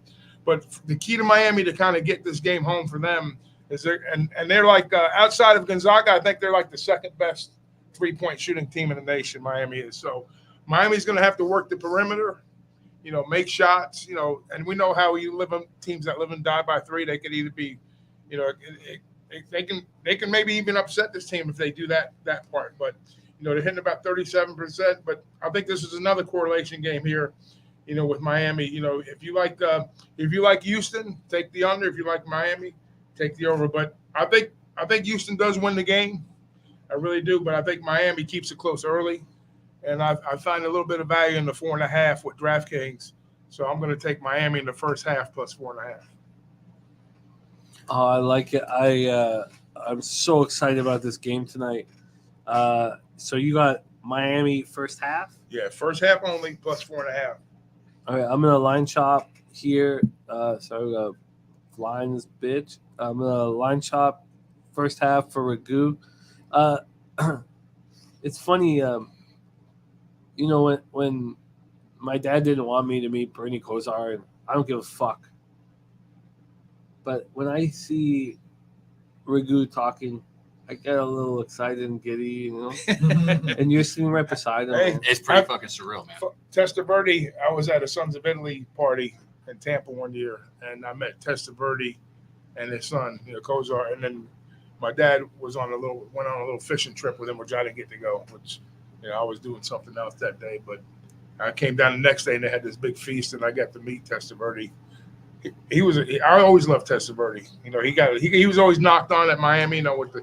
He wasn't the guy, but the guy was a fucking winner. You can't hate on him. He's a winner, and that's all that matters. Just like Kosar, sidearm or not, the guy's a fucking winner. I was Kosar every day on the gravel football field at my elementary school. But we're trying to make money right now and tonight. Ragu's on the under San Diego State 65.5. The Hurricanes Houston. What? Sorry, First half. Houston. No, I'm not First on the half. full game under. I'm on a team under. Thank you. Hurricanes first half. I'll line chop for. Yeah.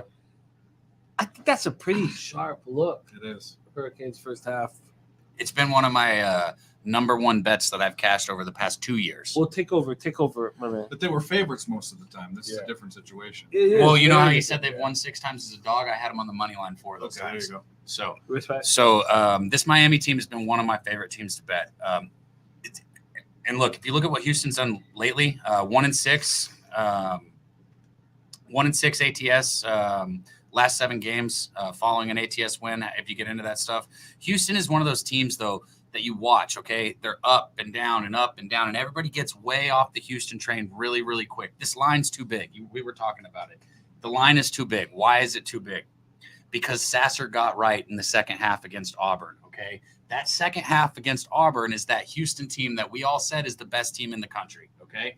And it was clear. And I've watched – sometimes we like to fade a team when they shoot like at a really high percentage or something like that. Houston's not the team to fade when they do that. When this team gets rolling, they stay rolling. And I'm not on either side. I leaned Miami plus 3.5 or 4.5, whatever you can get first half. And I couldn't pull the trigger. I couldn't do it. So what I did is I rocked with that Houston, Alabama money line in the first half. When you look at Houston, they got a 17-1 record on the road and in neutral site games. So they're not going to be troubled by traveling right here. I think Houston comes out firing in this game. And you look at their defense, they're ranked second nationally in scoring defense, field goal defense percentage, and in rebounding. So, and if you look at their offense, they're a top 100 scoring offense, a 45th ranked field goal percentage offense. They're confident on both ends, and they're finally comfortable on both ends again. I think there's a reason the spread's 7.5. I think there's a reason there's a lot of money coming in on Miami, and they're not giving you a better line on Houston. Wow. So I got Houston with Alabama in the first half on the money line. So Houston, Alabama, first half plus 113. Mm-hmm. Did I just convince you, Dave? No, I'm laughing at the chat. I want Hurricanes. I want the Hurricanes. I think the Hurricanes as a dog are dangerous, but let's hear what Dave has to say. Take it away. First of all, so everyone sees me when I do PSR or my videos or whatever.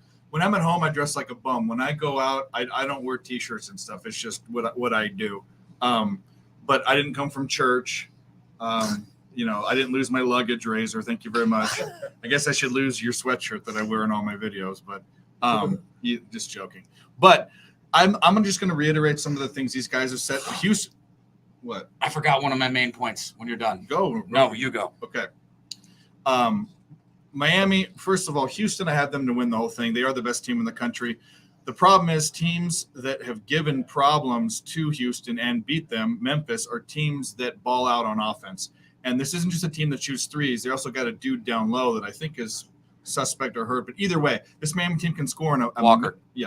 Can score in a million different ways. And 7.5 points is disrespectful. And it blows my mind that Cab, it doesn't blow my mind. It did originally blow my mind that Cab wasn't on Miami in some way. Yeah, I'm surprised. But- Me too. I'm surprised. I'm going to double up on Miami. First half, full game. Okay. And I hope you win, and I hope I cover that first half. But just remember that somebody whose favorite team to bet the past 2 years stayed off of him this game. No. Also, the guy you're sitting beside also is on the Hurricanes first half. I'm not going to change my bet. No, I'm not asking you to change your bet or What nothing. did I'm Jimmy just saying just say? Your ROI goes up if you disagree So with we all somebody. lost. you have There conviction. you go. Conviction. It's so important. Respect. So important when you can look at a capper that you respect and say, "I don't agree with you." So And then- we drew our lines in the sand and made the best man win. But what you got to Well, we hope we understand all is cash together I'm not at the end of the day. necessarily completely disagreeing, though, because I told you out there, I like that first half bet with Miami. If you're going Miami, I'd go first half. But I still think Houston might be up by 1 or 2 points. I'm and gonna we still double. I'm win. gonna double Both up. of us win. There is a question from the chat. How We can many? both win. How many shots is We can your both win. collar? Can I hit one last point on this game? Go ahead. You guys, Okay. I also, by the way, I'm also the man in the yellow hat from Curious George. Of So course. all of my shirts, they're all plaid like this, but they're different colors and stuff. So I'm gonna get a lot of that. But you know what? Less sweat stains. Dave, next No, time I come exactly. on camera, I'll wear a Uh-oh. plaid shirt We're because dead. I have a fucking closet full of them. That's All right. Would you need a chart? No, I got it all in the Last point I want to make about this game. Look at what Miami has done when Norchad Omier is not healthy or out of the game. Okay. He is so crucial for this team down low, and Houston's going to shut his ass down low. That's one thing. One thing I am sure about is that Omier is going to get shut down in the paint. And when Omier is shut down in the paint, Miami struggles, I know they played games without Omier on the floor, and they lost. but I mean they got some comfort without him. I don't think he's Duke the put up key. 82 We know with who's him. the key on the Hurricane. Wong, Nigel Pack, sure, but No, Wong. who's been playing not as well as I would like in this tournament. Well, he's not an NBA basketball player. I mean, what do you expect? What are your expectations? You need to in life. You need to. Have He's one of my top. expectations. He's one of my top college basketball players, so I Well, expect more. He better find a city in Europe that he wants to play in because he's not playing in the fucking association. Israel or something. There's big basketball. That's in why I Israel, said yeah. it. Yeah, wasn't it? Okay. Okay. So from all of this, Dave is on. Oh shit. Sorry, I was looking at the Aztecs game. Ragu's on the Hurricanes first half +4 at -102. Cab, you have Alabama first half, Houston first half. Plus 113. So you don't have Miami in anything. So why you out of friendship you're keeping us off of fading Houston? What are you talking about? Why aren't you fading? You don't have money on the Hurricanes. No, it's mind-boggling. It really is mind-boggling. You don't have money on it. So why are you keeping us off fading Houston? I'm not. Okay. I told you I support the plus 3.5 in the first half or plus 4.5. I think Miami is live in this bitch. Houston will probably win, but I want first half full game on Miami. And if Houston wins, guess who covers their bet? Okay. I'm gonna. We can all win We can this. all win it. We can Yeah. all win it. Yeah. Okay. All right. Let's move on to the next game. South Region Sweet 16. Let me also thank you guys for running with us here at Pub Sports Radio. Tell me you didn't just say that. Rance, Luke McCann, Juan Ruiz. Juan Ruiz had my back since day one. He came and ran with me in Miami when we did our run through. A bunch of us came down to Miami. Juan Ruiz came down and ran with us. Swiss Horton, Rem Moos, Billy Friedrich. 1777 memorabilia, Johnny K, Mally Mal, Sean Sullivan. The most important thing here isn't like being popular or doing anything fun on camera. It's about making fucking money. South Region Sweet 16, the number 15 seed Princeton Tigers 23-8 versus Creighton Blue Jays 23-12. I don't even want to say the name of we're in Louisville. Let's take a look at the line history here and the movement. Dave going to get us popped off here on this spot. So we have Creighton opening up at -10. I know they're playing an Ivy League team, but no movement. -10, no movement. Total wise, opened up at 140. It's now 141. Let's take a look at the cash flow in this. Yeah. Oh fuck, Eldorado's the truth, man. Let me get the cash flow up here. I don't know if oh yeah, here we go. I don't know. Let's roll around. I'm gonna get the cash flow up here in a second. Oh no, here it's right here. Sorry, my bad. Sorry, a little intoxicated. Thank you. Don't forget that. It's only Did I leave my shades in here last night? come on. We don't give a fuck about your Yeah, shades, screw man. your damn sunglasses. Fuck your sunglasses. We want to make money. 41% of the tickets, 58% of the cash is on Creighton. It's 10-point favorites. We have 20% of the tickets and 74% of cash on the under. Dave, Princeton, Ivy League, Creighton, Blue Jays. Take it away. So here's something you got to know. Well, we all know, and I say the cream rises to the top at this point in the tournament, and Cab doesn't like that. But when you look at the Final Four, you said that was gross before. When you look at the Final Four, the past 6 or 7 tournaments, you'll see a trend. 1, 2, 3, 11, 1, 2, 5, 8. There's one outlier every time, and it's never a 15 seed. Can Florida Atlantic be that outlier in the Final Four? There probably won't be 2, and there hasn't, and that kind of shows for the past few years. But pretty simplistic cap for me in this. Creighton has played way better competition. Princeton has been a Cinderella. They beat Arizona, who I had going to the finals, but that wasn't the Arizona team. They were unrecognizable compared to any Arizona team. Arizona's fast and score a lot of points. They were slow, lethargic, and didn't even score over 60. So we see the money, and I don't follow money too much, but there's money on Creighton. The line's not moving. Maybe that says something. But I laid 10 points last night. This is the end for Princeton. Not a smash spot, only a half unit, but I like Creighton. And I've liked Creighton since this matchup came out. Oh, lovely. Cab, any thoughts? Yeah, I don't have a bet on this one, so I won't take too much time on it. If you just want to look at numbers, Creighton, they shoot at a pretty good clip, 46.7% on the season. Their free throw percentage, 11th best in the country, which you always want your team to hit their free throws. They got the 86th best three-point percentage. Princeton's been getting boards, but they haven't been getting boards against people like Creighton. It's going to be a different matchup here. I agree with Dave. I'd only lay the points, but I'm not doing it here. Raghu, anything for you? Yeah, same thoughts. Princeton, the de facto Ivy League team of the tournament. Winning you're in. They won their division. Nice little run against 2 better teams than they've been in the past. And Creighton, they're always like little brother trying to get that respect, playing the tougher competition. To Dave's point, and I think McDermott, this is a time for him to kind of get a little notoriety too on a national scale. So I think Creighton definitely brings their best game, whether it's 10.5 points better. That remains to be seen. But there is some money. There is some pushback on the bigger tickets are on Princeton. So it's a public dog. So this could be one of those games where the public dog gets slaughtered. And, I would lean Creighton, but I'm not getting to the window with it. And I'll clarify something too. Mike brought up is every bet a half unit. The bets that I post are always a full unit. And my full unit play, Miami was a full unit play.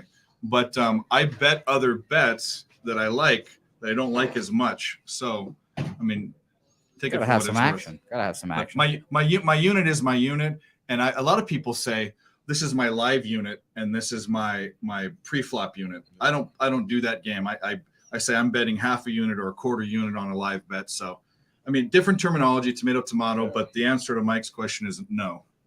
Fair enough. While Jimmy's not here, let's go ahead and move on to the last game. He's regaling Peter Loshak over there. Xavier, Texas. Raghu, I'll start with you since Dave started that last one. Well, Texas. you know what? I'm going to toss it to the Texan right here. Oh, okay, because good. He needs to kick one off too. Yeah, Cabby, give me one. We'll give it to Cabby. I got you, man. All right, so Make us believe.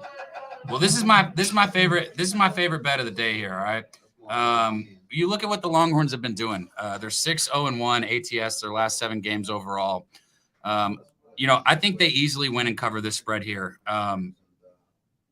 They're going to take advantage of Xavier's below average defense in this spot.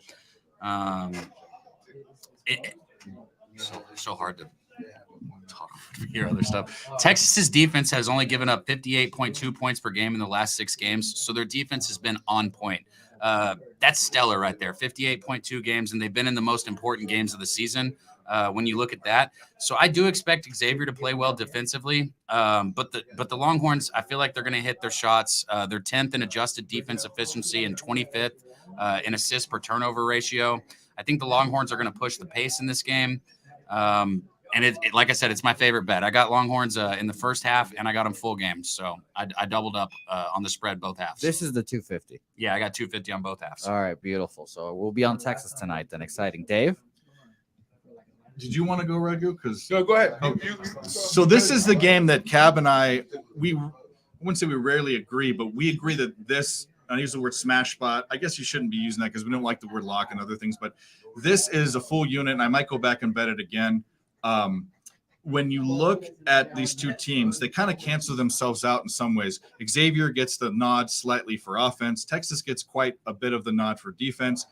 When you look at free throws, and on my computer open, I believe that goes to Texas. But rebounds is Xavier, and Texas is turnovers. So everything I look for in stats, they kind of cancel themselves out. But here's why I like this.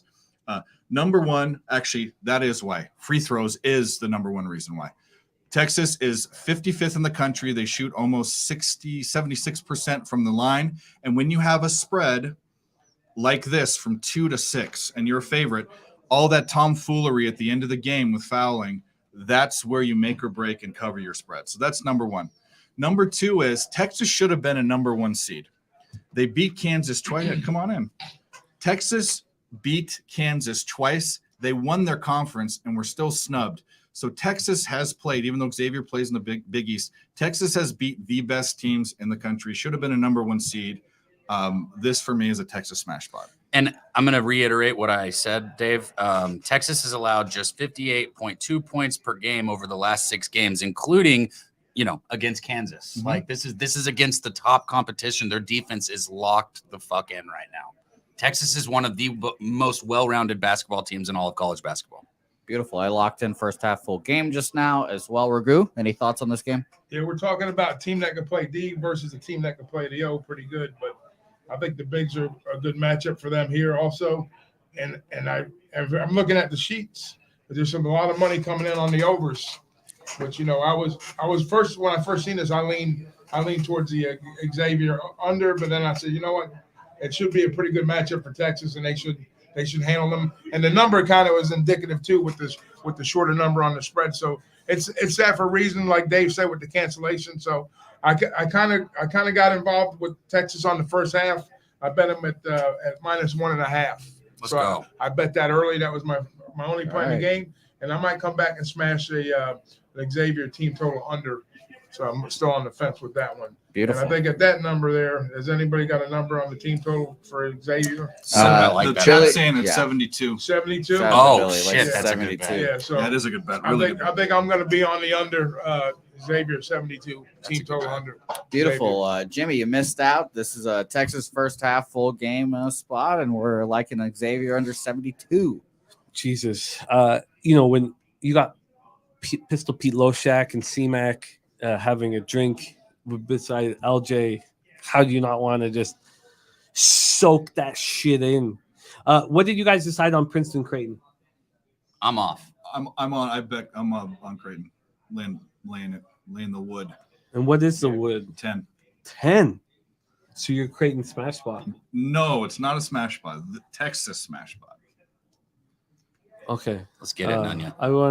I just want to have everything in front of me as we make important financial decisions for our future. And none of you guys like the over? Which one, the Texas game? Mm-hmm. They both play.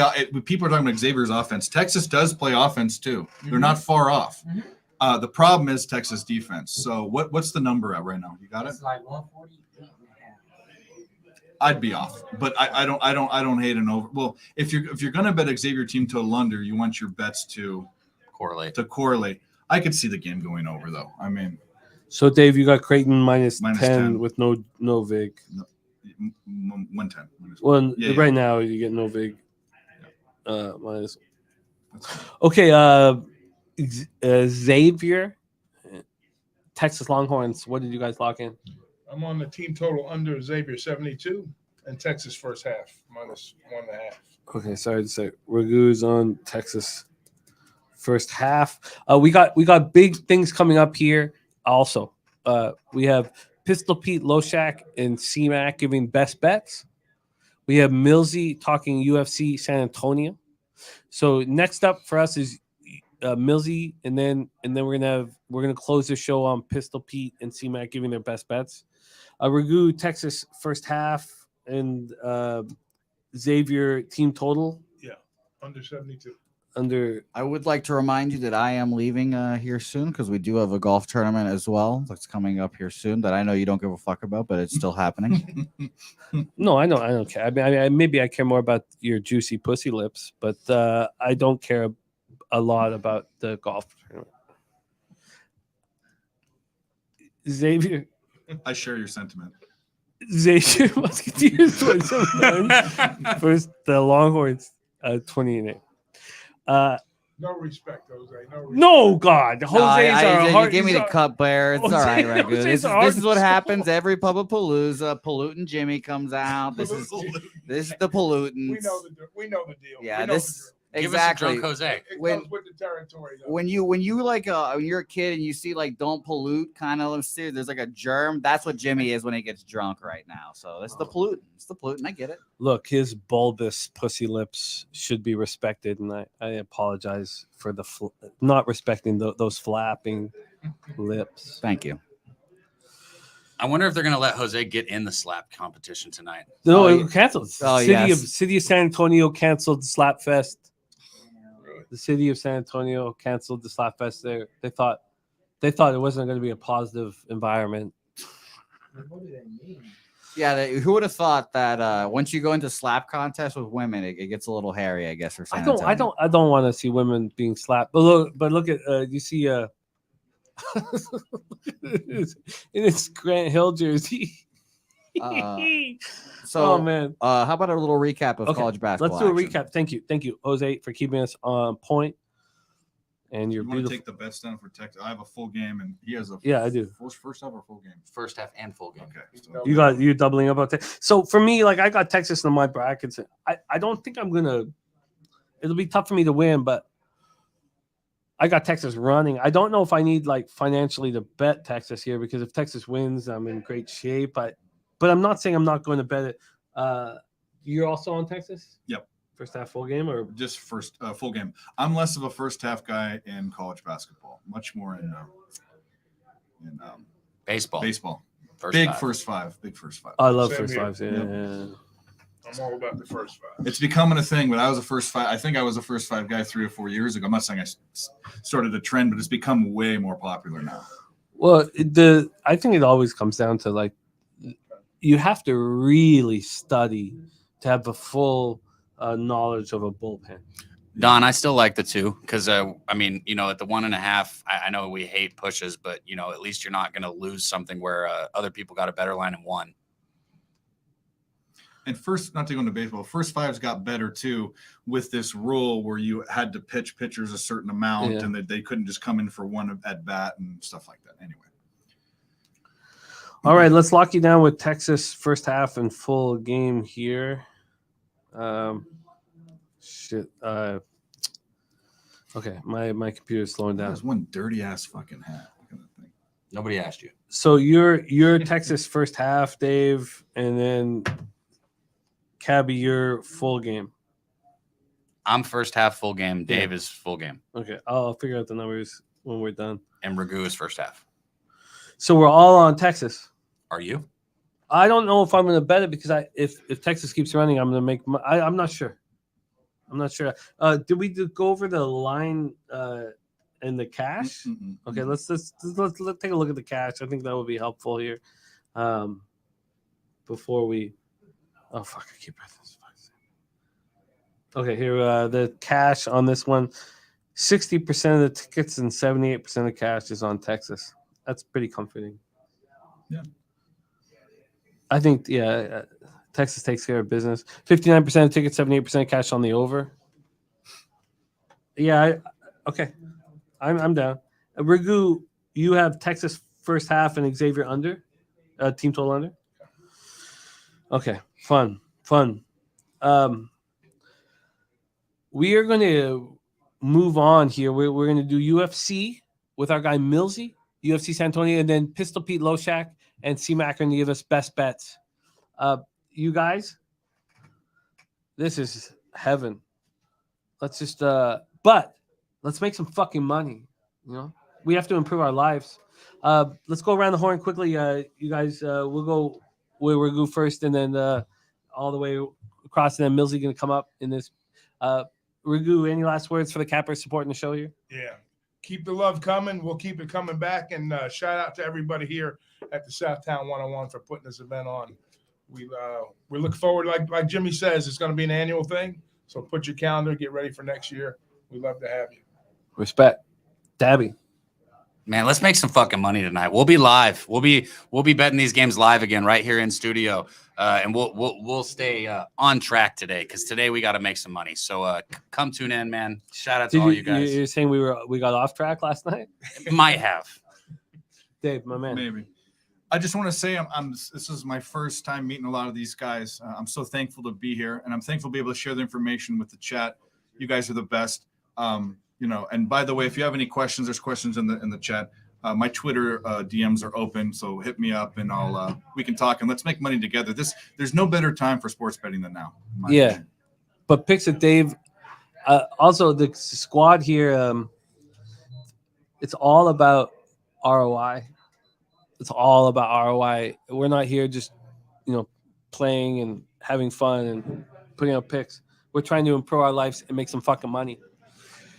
I love you guys, man. I'm ready to drink. I'm ready to drink for 72 hours. So, you got a teammate and me. Respect. Well, shout out. I'll give you my 2 NBA players that I posted. It's also on Twitter. Nice. I like the Pacers, kind of to piss Nate off a little bit. But also when you have a team that's coming home after blowing out a team by 15 points or more, back-to-back blowouts are hard. So I take the double-digit dog. At one point in time, that stat was 58%. I haven't tracked it for a year and a half, but that's what I like. It's a crazy line. Yeah. The line makes no sense. Yeah. I know it's the Pacers, but so what? No, it's crazy line. What else you got? And then I got Al Horford over 2.5 threes. He's done that 8 of the last 10 games. He's not a guy, and the Celtics aren't a team that's scared to shoot threes, sometimes at their own, fault. But Al Horford over threes. Al Horford. Oh, what's the threes? At what? 2.5 at plus 120. Over 2.5 at plus 120. Yep. I love it. Kong, I like that under, man. He's asked me twice, so I'm just hitting it. I like the under there because I think O'Meara gets shut down low. So, and I know I'm going against everyone on that, but if I'm going to rock with Houston, I actually like the under, which is not typical with the favorite at 7.5. But yeah, I like the under in that. Let's get that fucking money, man. Respect you guys. Thank you for rolling through. We have a weekend together here. I'm just so thankful, man. All right, brother. I'll throw it. See you, buddy. Let's do that. All right. There's Nasty Nate in this bitch. Okay. Now, you guys know from me with sports, there's sports that I cap, heavy, and there's also sports where I don't, and I stay in my lane. But I want to make fucking money. We're gonna be at UFC San Antonio here in a minute. It pops off tomorrow. I know you got interviews, you got a full slate ahead of you, but personally I just want to make some money. So let's start talking about UFC San Antonio. Why I can't lead you into the games. I don't have it prepped on me. So it's about you taking us to the bank. So. I got you, man. All right. So look, check it out, man. UFC San Antonio goes down tomorrow. You got over 12 fights on the card, man. Headlined by Corey Sandhagen versus Marlon Chito Vera right there. A lot of people. And he's a huge fan base here in San Antonio, right, Chito? No, he's from Cali. He's from Irvine. But he's Hispanic. Yes, so he's going to have a lot of the crowd people here rooting for him on that. Yes, probably too, because like you said, a lot of these fighters going to have that Spanish community out here rooting for him, right? So he's going to be an underdog, though. He's opening up. He got underdog price out there. Corey Sandhagen opened up at -150, closed out at -175 right now. Comebacks on Marlon Veras. Don't know where it's at, but he's the underdog in this fight, you know. I like Corey Sandhagen in that fight. When it comes down to it, what he's good at is everything that Marlon Vera struggles with. Marlon Vera has low output. He doesn't give a lot of strikes out there, but he can catch you with a late finishing move and finish the fight. Corey Sandhagen, you know what he's good at? That volume, that output, those strikes. So he's going to give you those good numbers all throughout the fight. His game plan is just to go out there and outstrike you. If the finish comes, it's going to come. So I like that price tag at like a -155 where I got it at. Now it's like at a -165, -170. Still like it on there. But we in Texas, right? So is it a parlay piece for some of us that don't want to pay the juice? I like, yes. I also want to mention that Slaughter is on Sandhagen. I think he is. He was talking about how dangerous Sandhagen is, and I have vague recollections of last night, but I think he's on Sandhagen. He likes Sandhagen as well, you know. So it's always good when, you know, the boss man likes the same fighters as you as well. So are you paying the juice on this one? So I paid the juice. So, you know, I paid the 155 when it came out, you know, as my single bet. You know, when it comes to UFC, this is what you got to understand out here. It's not like NBA. It's not like NFL. Sometimes you got to lay that chalk to talk. So -155 ain't that bad, right? You know, so, you know, once it gets to that -175, that's when you might look away. But, you know, sometimes you got to lay the chalk to talk. But so you got 155. Yes, sir. What is it now? Probably -175. I'm trying to find it here. I will pull it up. So if you wanted a good parlay piece, that would be one, you know. And then no, you're right. It's between -163 and -175. So for UFC bets out there that's making a single bet, we're used to paying that, you know. So we're used to kind of paying that chalk, that price tag right there.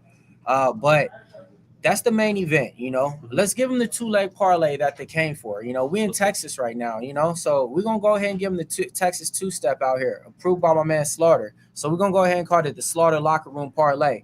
We're going to go take CJ Vergara, then we're going to parlay him with Tucker Lutz. You're going to get like a -120 on that, okay? It's a 2-team parlay on there. They're -250 favorites, -275 out there. Both those guys are from the hometown, San Antonio, Texas, at that. You got CJ Vergara stepping up, facing a fighter who just doesn't know how to do anything but lose. And then Tucker Lutz, 12-2. You know, he's coming off a little bit of layoff, a loss to Pat Sabatini, a good fighter out there. But before that, he was on a 7-fight win streak. So that's the 2-team parlay to get you paid out there. I like it. I like it a lot, man. We're going to be there live at UFC San Antonio. But the Tucker Lutz, CJ Vergara, you got the hometown. You got favorites that are expected to win the fight. I'm I tell you what, I give you 100. I'm betting this. I'm gonna bet that parlay for sure. The 2-leg parlay, the Slaughter Locker Room parlay, CJ Vergara and Tucker Lutz. I'm not sure about Sandhagen. I want to talk to, you know, our boss a little longer. Anything else you're looking at here? But I tell you what, 100%. I'm gonna rock but also you have interviews. You have a bunch of shit going on that we respect. You want to talk about it before we talk about other looks? Yeah. So, you know, Anthony Fluffy Hernandez, he has a fight coming up against Edmund Shabazian. So we got a scheduled interview with him tonight on Pub Sports Radio Live. I'm gonna be live in the studio. That's gonna be going on 10 p.m. Eastern time. Our poker games, you know, while that's going on in the other room, I'm gonna be in there, you know, handling business on the mic with you know, just doing what we do. And then you know, next week, catch me at the Bellator Live press event, covering all the fights there, you know, front row, you know, everything out there for the events out there in California. If we ever get an event in Canada, let me tell you that I'm out the hood. I got a house now in the, you know, not really in the boonies like Young and Finch, but no pigeons. But I got you. So if there's ever a fight, I got you picked up at the airport. I got your place to stay for the fruition of the event. So Hundo Hundo. Got you. So if there's ever an event in Toronto, if you can fly up, I got you locked down after that. That's what I like to hear, For man. real. That's what I like to hear, man. For real. So Sandhagen, I've got to decide whether Sandhagen, what I want to do with Sandhagen. Have you thought about using Sandhagen in any other? Yes. And I'll give you one. Yeah. Preacher's daughter back on the card, man. Holly Holm is back on the card. Co-main event. Okay. She's a big favorite on there too, minus 240. So go ahead and add her to that parlay piece with Corey Sandhagen. And you'll get some plus money on that. Holm Sandhagen. Mm-hmm. She's 42. 42 and just signed a 6-fight contract with the UFC. So, you know. So does she have a future championship? I mean, it's crazy to think that she's still at this level.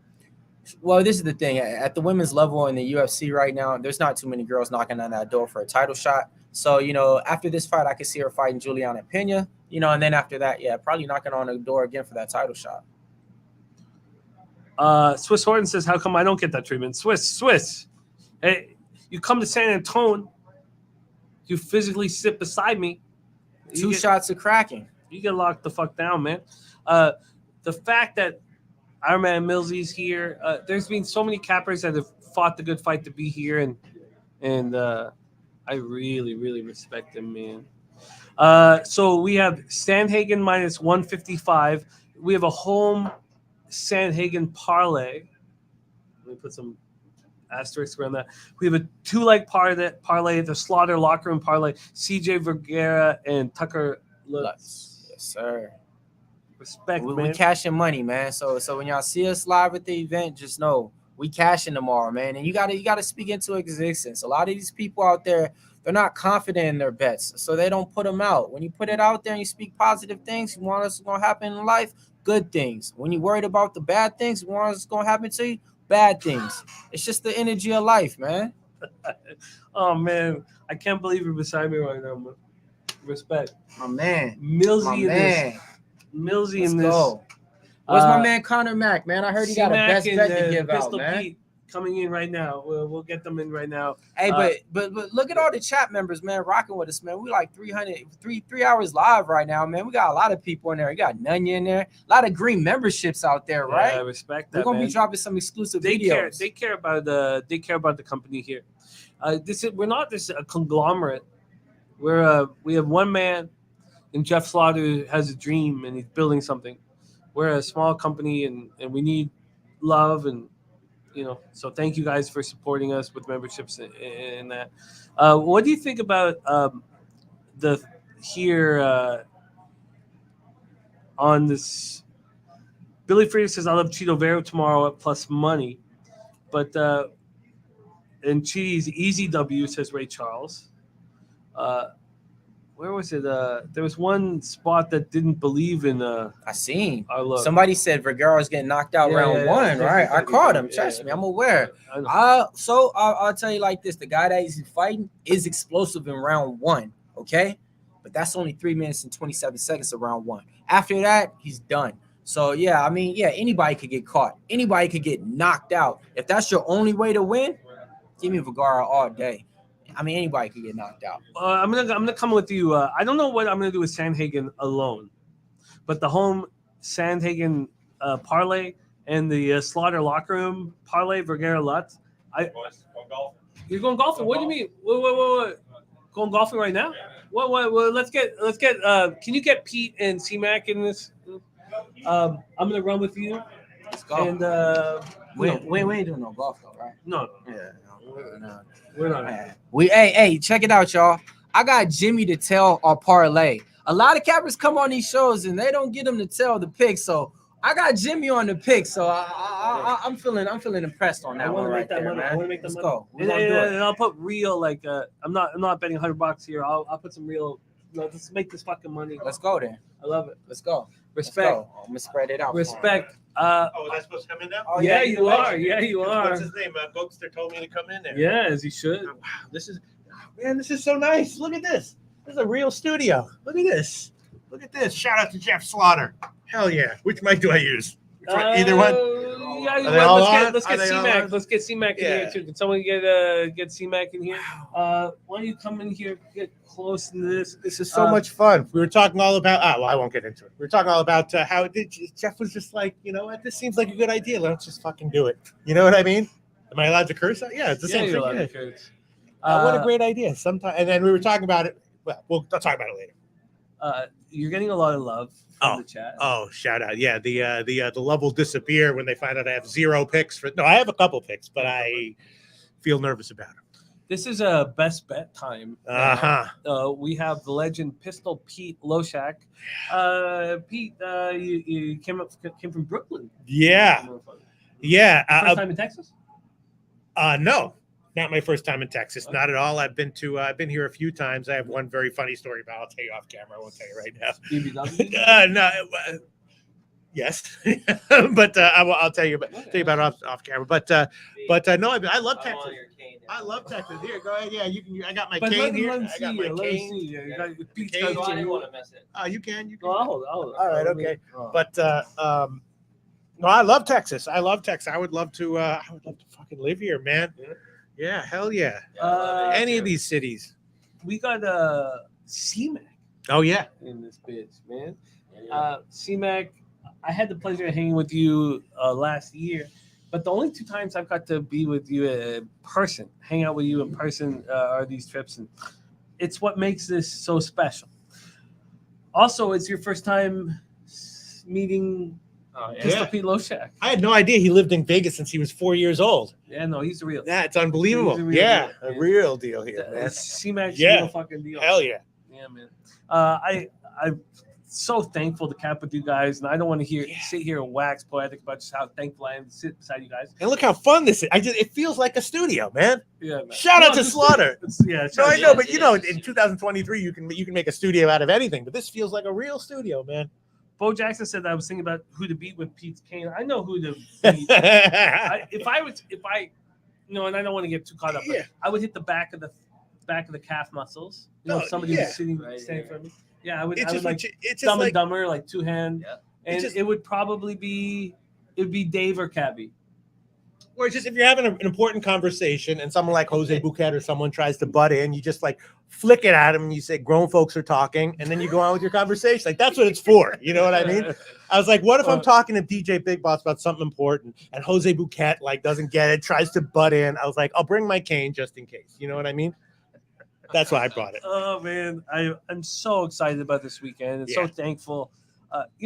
As life goes on, what's real to you, you can make that decision on your own. But what's real to me is what's happening right now. Hell yeah! And I'm so excited. But we also need to make money, and it's a priority. It's a priority here. Let's go over best bets. I imagine both of you, actually, I can't talk for C-Mac. C-Mac maybe have some golf action. We're not at the lead 8 in the. Oh no, we're ending here today. Okay. I've already checked. I've won a few. I know Fox won that group. Okay. A couple. I should have been on Max Homa. I'm just an idiot. We'll know here shortly. They're ending. Kuchar's way up, I think. We'll know here shortly, and we're gonna know it like in the next couple hours, and then we're gonna go 16, just like Sweet 16. Yeah, man. I would like to be involved when you're ready. Did you get on any groups? No, nothing. I thought that it was just gonna be a regular tournament. No. I tried to study it, and I watched your video, and I was just like, I got a headache. I couldn't do it. Well, the night before when I brought it up, you were like, I think you were thinking it was regular. I'm like, this is not like. And we went kind of a little long and going. But I tried. Yeah, I actually tried. Like I watched you guys show, and I tried, and I had, and I also had an article with you guys. So I had 2 things I had like, and I was like, I got a headache, and I was like, I can't. We'll get after it now with the matchups. But, so, you guys, obviously, everybody in the chat, they dig your styles and they want to hang out and shit like that. But this is also a money making situation. What are, and we're not going to break down each sport right now, but we want to know what's your best bets for Well, let me start because I just got basically nothing. I mean, but don't get it twisted. Don't get what you want. You want to just shout out my record from the last Tuesday show, Jimmy the Bag, because it was fucking ridiculous, right? Okay. So when I put a little work into something, I can make things happen. But I was flying and traveling, and doing all this shit and busy, and so much shit was going on. I didn't even get to bring my. I don't know if you remember. I had these like green alligator sneakers that I bought in Costa Rica. You remember those? I wanted to because I never have any reason to use them. And I just couldn't find them. I haven't fully unpacked, so I couldn't find them. For a few years, I used to stare at you this far. Yeah, it was fun. I used to stare at your eyebrows, that very furry, hairy eyebrows. I would stare at you, and I would be just like astonished. I would watch you, and I would just stare, and I'd be like, "Who is this guy beside me? He's different than anybody I've ever met in my entire life." Good and bad aspects to that, but yeah, sure. No, I appreciate. Oh, Jim, it was great. It was great. No one wants to see a love fest on camera, though. They want free picks. That's what they want. That's the number one. What is sports betting and sports betting media about? Free picks. That's what they want to see. When Natalie told me that was the most. Yes. I was like, free picks? Who's writing? Who opens their computer and writes free picks? Right. I was like, I told her, I was like, I don't believe you. And she's like, no, it's been proven. Yeah. Google search. Who fucking writes free picks? Yeah. But they're out there. Exactly. So, if you wanted to start a show to get the most viewers, just call it the Free Picks Show. As boring as that would be, but yeah. So we have a few days to produce some love-based content, and we'll do that. And people love-based content instead of free picks-based content. Love-based sports betting content instead of free picks.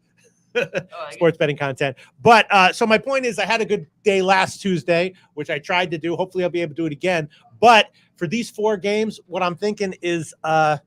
So you guys, nobody wants to hear Connor Mack. First half under in the Princeton game and in the San Diego State game. Are those stupid bets? Let's go back. Let's go. No, because I get the first half under. Right. I agree with it. San Diego State. Yeah, both of them. I did bet them both just because I didn't bet it until I got off the plane and came here.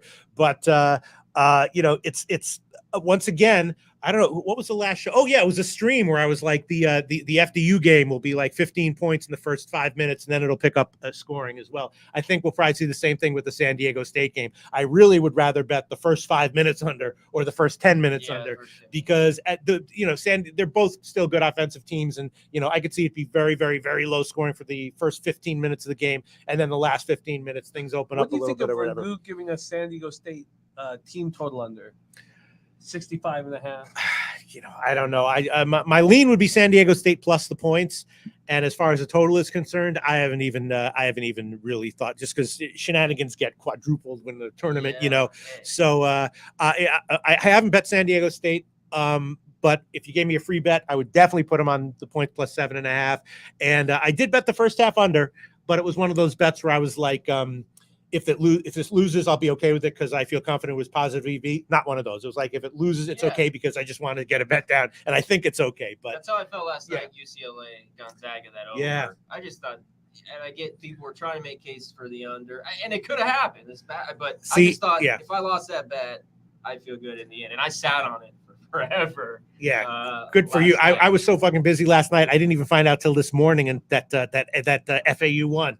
Wow. They won outright. All over they won outright. Shout out. Holy shit. Money line, plus 5.5. And then I saw that Bobano picked them Final Four. Did you guys see? Holy shit. I have no recollection of that. Yeah, I was not following the games, but yeah, so I don't necessarily, if you gave me a free bet, I'd take San Diego State. I did bet the first half under, What's the number there, real quick? 64. I didn't know. That's tough. I would much rather have first 5 minutes under or first 10 minutes under than that. And I'm sure those do exist. I just didn't bet that, but I'd much rather have first. I'll make another prediction, right? First 5 minutes. What would that be? That would be like, I'll say, I wonder what the line would be. I predict, I predict 15. Just like the FAU game. I think that the first 5 minutes will be 16 points or less total. Yeah. Wow. Okay. And probably the first 10 minutes will be 30 points max. No, I'm just 30, like 31. I can't believe I got to stare at your face for what, 3 years? Yeah, I watched it was fun. And I make some good faces too. Up close, they're funnier than on camera, right? Like, But we're That trying to one- build as cappers. We're trying You know? to build as cappers, and the opportunity to cap with you guys is, very advantageous to success. CMAC best bets in the college basketball card this evening while we're betting it together beside each other. Yeah. And I love the first half. It was kind of like yesterday in the Tennessee game, but I'm going to go full game. Give me your best. 138, the San Diego State. You taking under? Full game. Yeah. Full game. I don't under? mind the first half. And those have worked out for the most part. Yeah. For me, or you can split it. I'm just going full game here. I mean, it's the tournament games tend not to be those games that are like low scoring first half, high scoring second half. They tend to be low scoring first half, and then Yes. again low scoring second half. So, yeah. I'm just going full game. Just to switch it up. He already bet the first half that way. I really like that. Let's just say that. Yeah. So CMAC best bet is the full game under, Yes. and the Aztecs Crimson Tide. Yeah, my best bet would be. I also like the first half under in the Princeton game, just because they're going to slow that down to a crawl at least to start. And if there's no shots, it will. Yeah, and what's Creighton going to do? I have Creighton going to the finals, so I think Creighton. I'm not worried about the Princeton here necessarily, but Tricky game. Yeah. What did you think of it? Because I think Creighton could blow them out, or this could be tied. I mean, it just seems because I think Creighton is better, obviously. yeah, Creighton's way. If you gave me a free bet on the side, I would definitely at that line I would put it on Princeton at 10 or 9.5. Yes. That's a ton. That's free bet though. I didn't bet that one. I did bet the first half under, but my best bet officially San Diego State, Alabama first half under, and you're on the full game under. All right. Vincent Ramirez dropped a dono for us. Shout Thank out you. to our guy. Thank you, Vincent. Hell yeah. This is we're not a conglomerate. We're just a bunch of cappers that want to succeed together, led by Jeff Slaughter, who owns the Southtown 101. Hell yeah. This is such a fun place, man. Yeah. I wish I lived across the street. I'd come hang out here every friggin' day. I can't believe people say that. He's here. I just, sometimes you have experiences in life where you get too comfortable. Yeah, that's a very treacherous thing for all people and all. you Yeah. get too comfortable. You Yes. don't realize what you have. Yes. And I used to stare into your brow. No. I used to stare into your brow, and I didn't Deep realize thoughts. what I had. Yeah, we had good times. Yeah, that's the tricky thing. Life is Oh, all life. oh. Life is. Oh no. I have a message Oh, for you guys. Okay. I was told to pass this along. Okay. It's from Nut Flush Allen, Oh shit. Okay. and it's a bet. Oh shit. Okay. It's not for today, unfortunately. It's a future on his San Francisco Giants. He says over 80 wins. I think he's right. I think he's right. That year when San Francisco took quote unquote took everyone by surprise, Yeah. he called that preseason. I remember. and then he And had then the under on all of us. Yeah, All and of then us.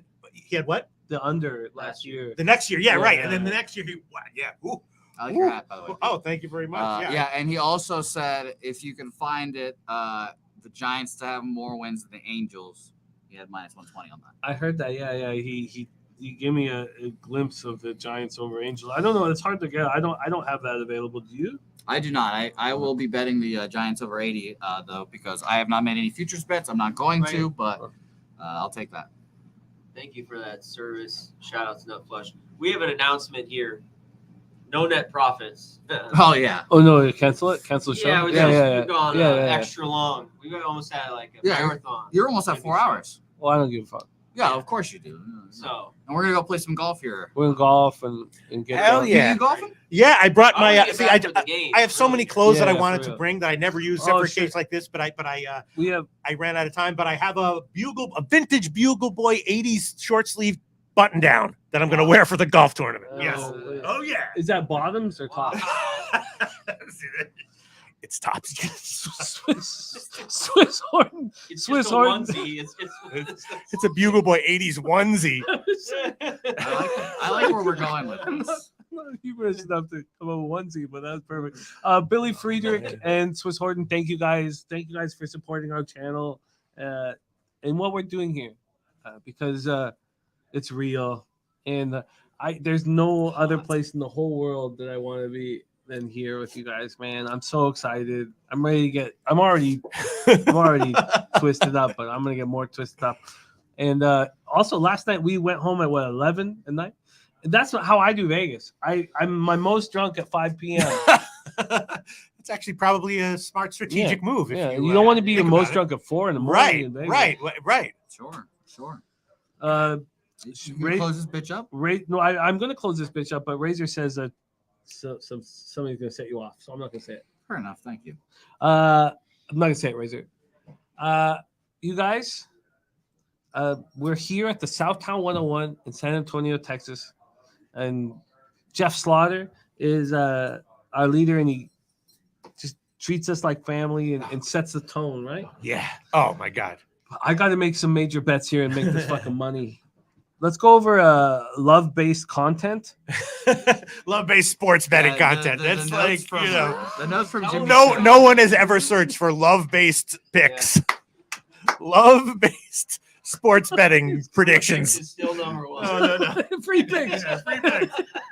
Free picks and then close second. Love-based. Free picks. Oh, it's so funny.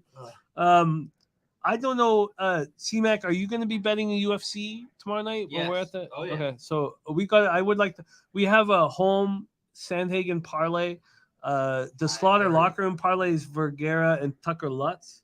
Pete, did you study the UFC card? No, God damn it. I also did. I made a lot of mistakes. You always make mistakes. I didn't bring my fucking computer with me. Maybe I'll just buy one down. What? I didn't bring my computer. Who are you? Because I was like, what am I going to need my computer? Oh, because I forgot about UFC. Because I was like, well, I'm not going to. No NCAA bets? You didn't bring a computer with you? No. I mean, I had my phone. I had my phone. Okay, all right. Oh, you can bet on your phone, Pete? I'm shocked you could do that. Yeah. Wow. No, you mean me personally? Yeah. There you go. Yeah. No, that was a good one. It was really stupid. I should have brought my computer with me. No, I did not look at UFC this week, but I will. Kevin Reed says he would like to touch Pete's beard. Seems Oh, magical. Oh, You know, I stared at Pete's beard. I focused on his brows for whatever reason for a few years, and I never touched it. Right? I never touched your face. I never touched your face. That's a lot of people freak out. That's about it. Why the fuck didn't I bring a computer down? What the? I don't know why. It's That's so the dumbest. stupid. That's the worst.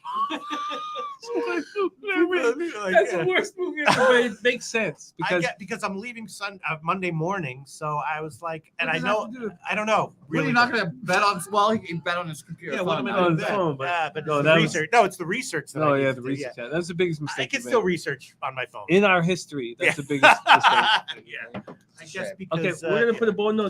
Oh, do you need to? Yes, people in there waiting for me to leave, so let's wrap this Okay, bitch up. let's wrap this bitch up. All I can do right now is be thankful, man. Yeah.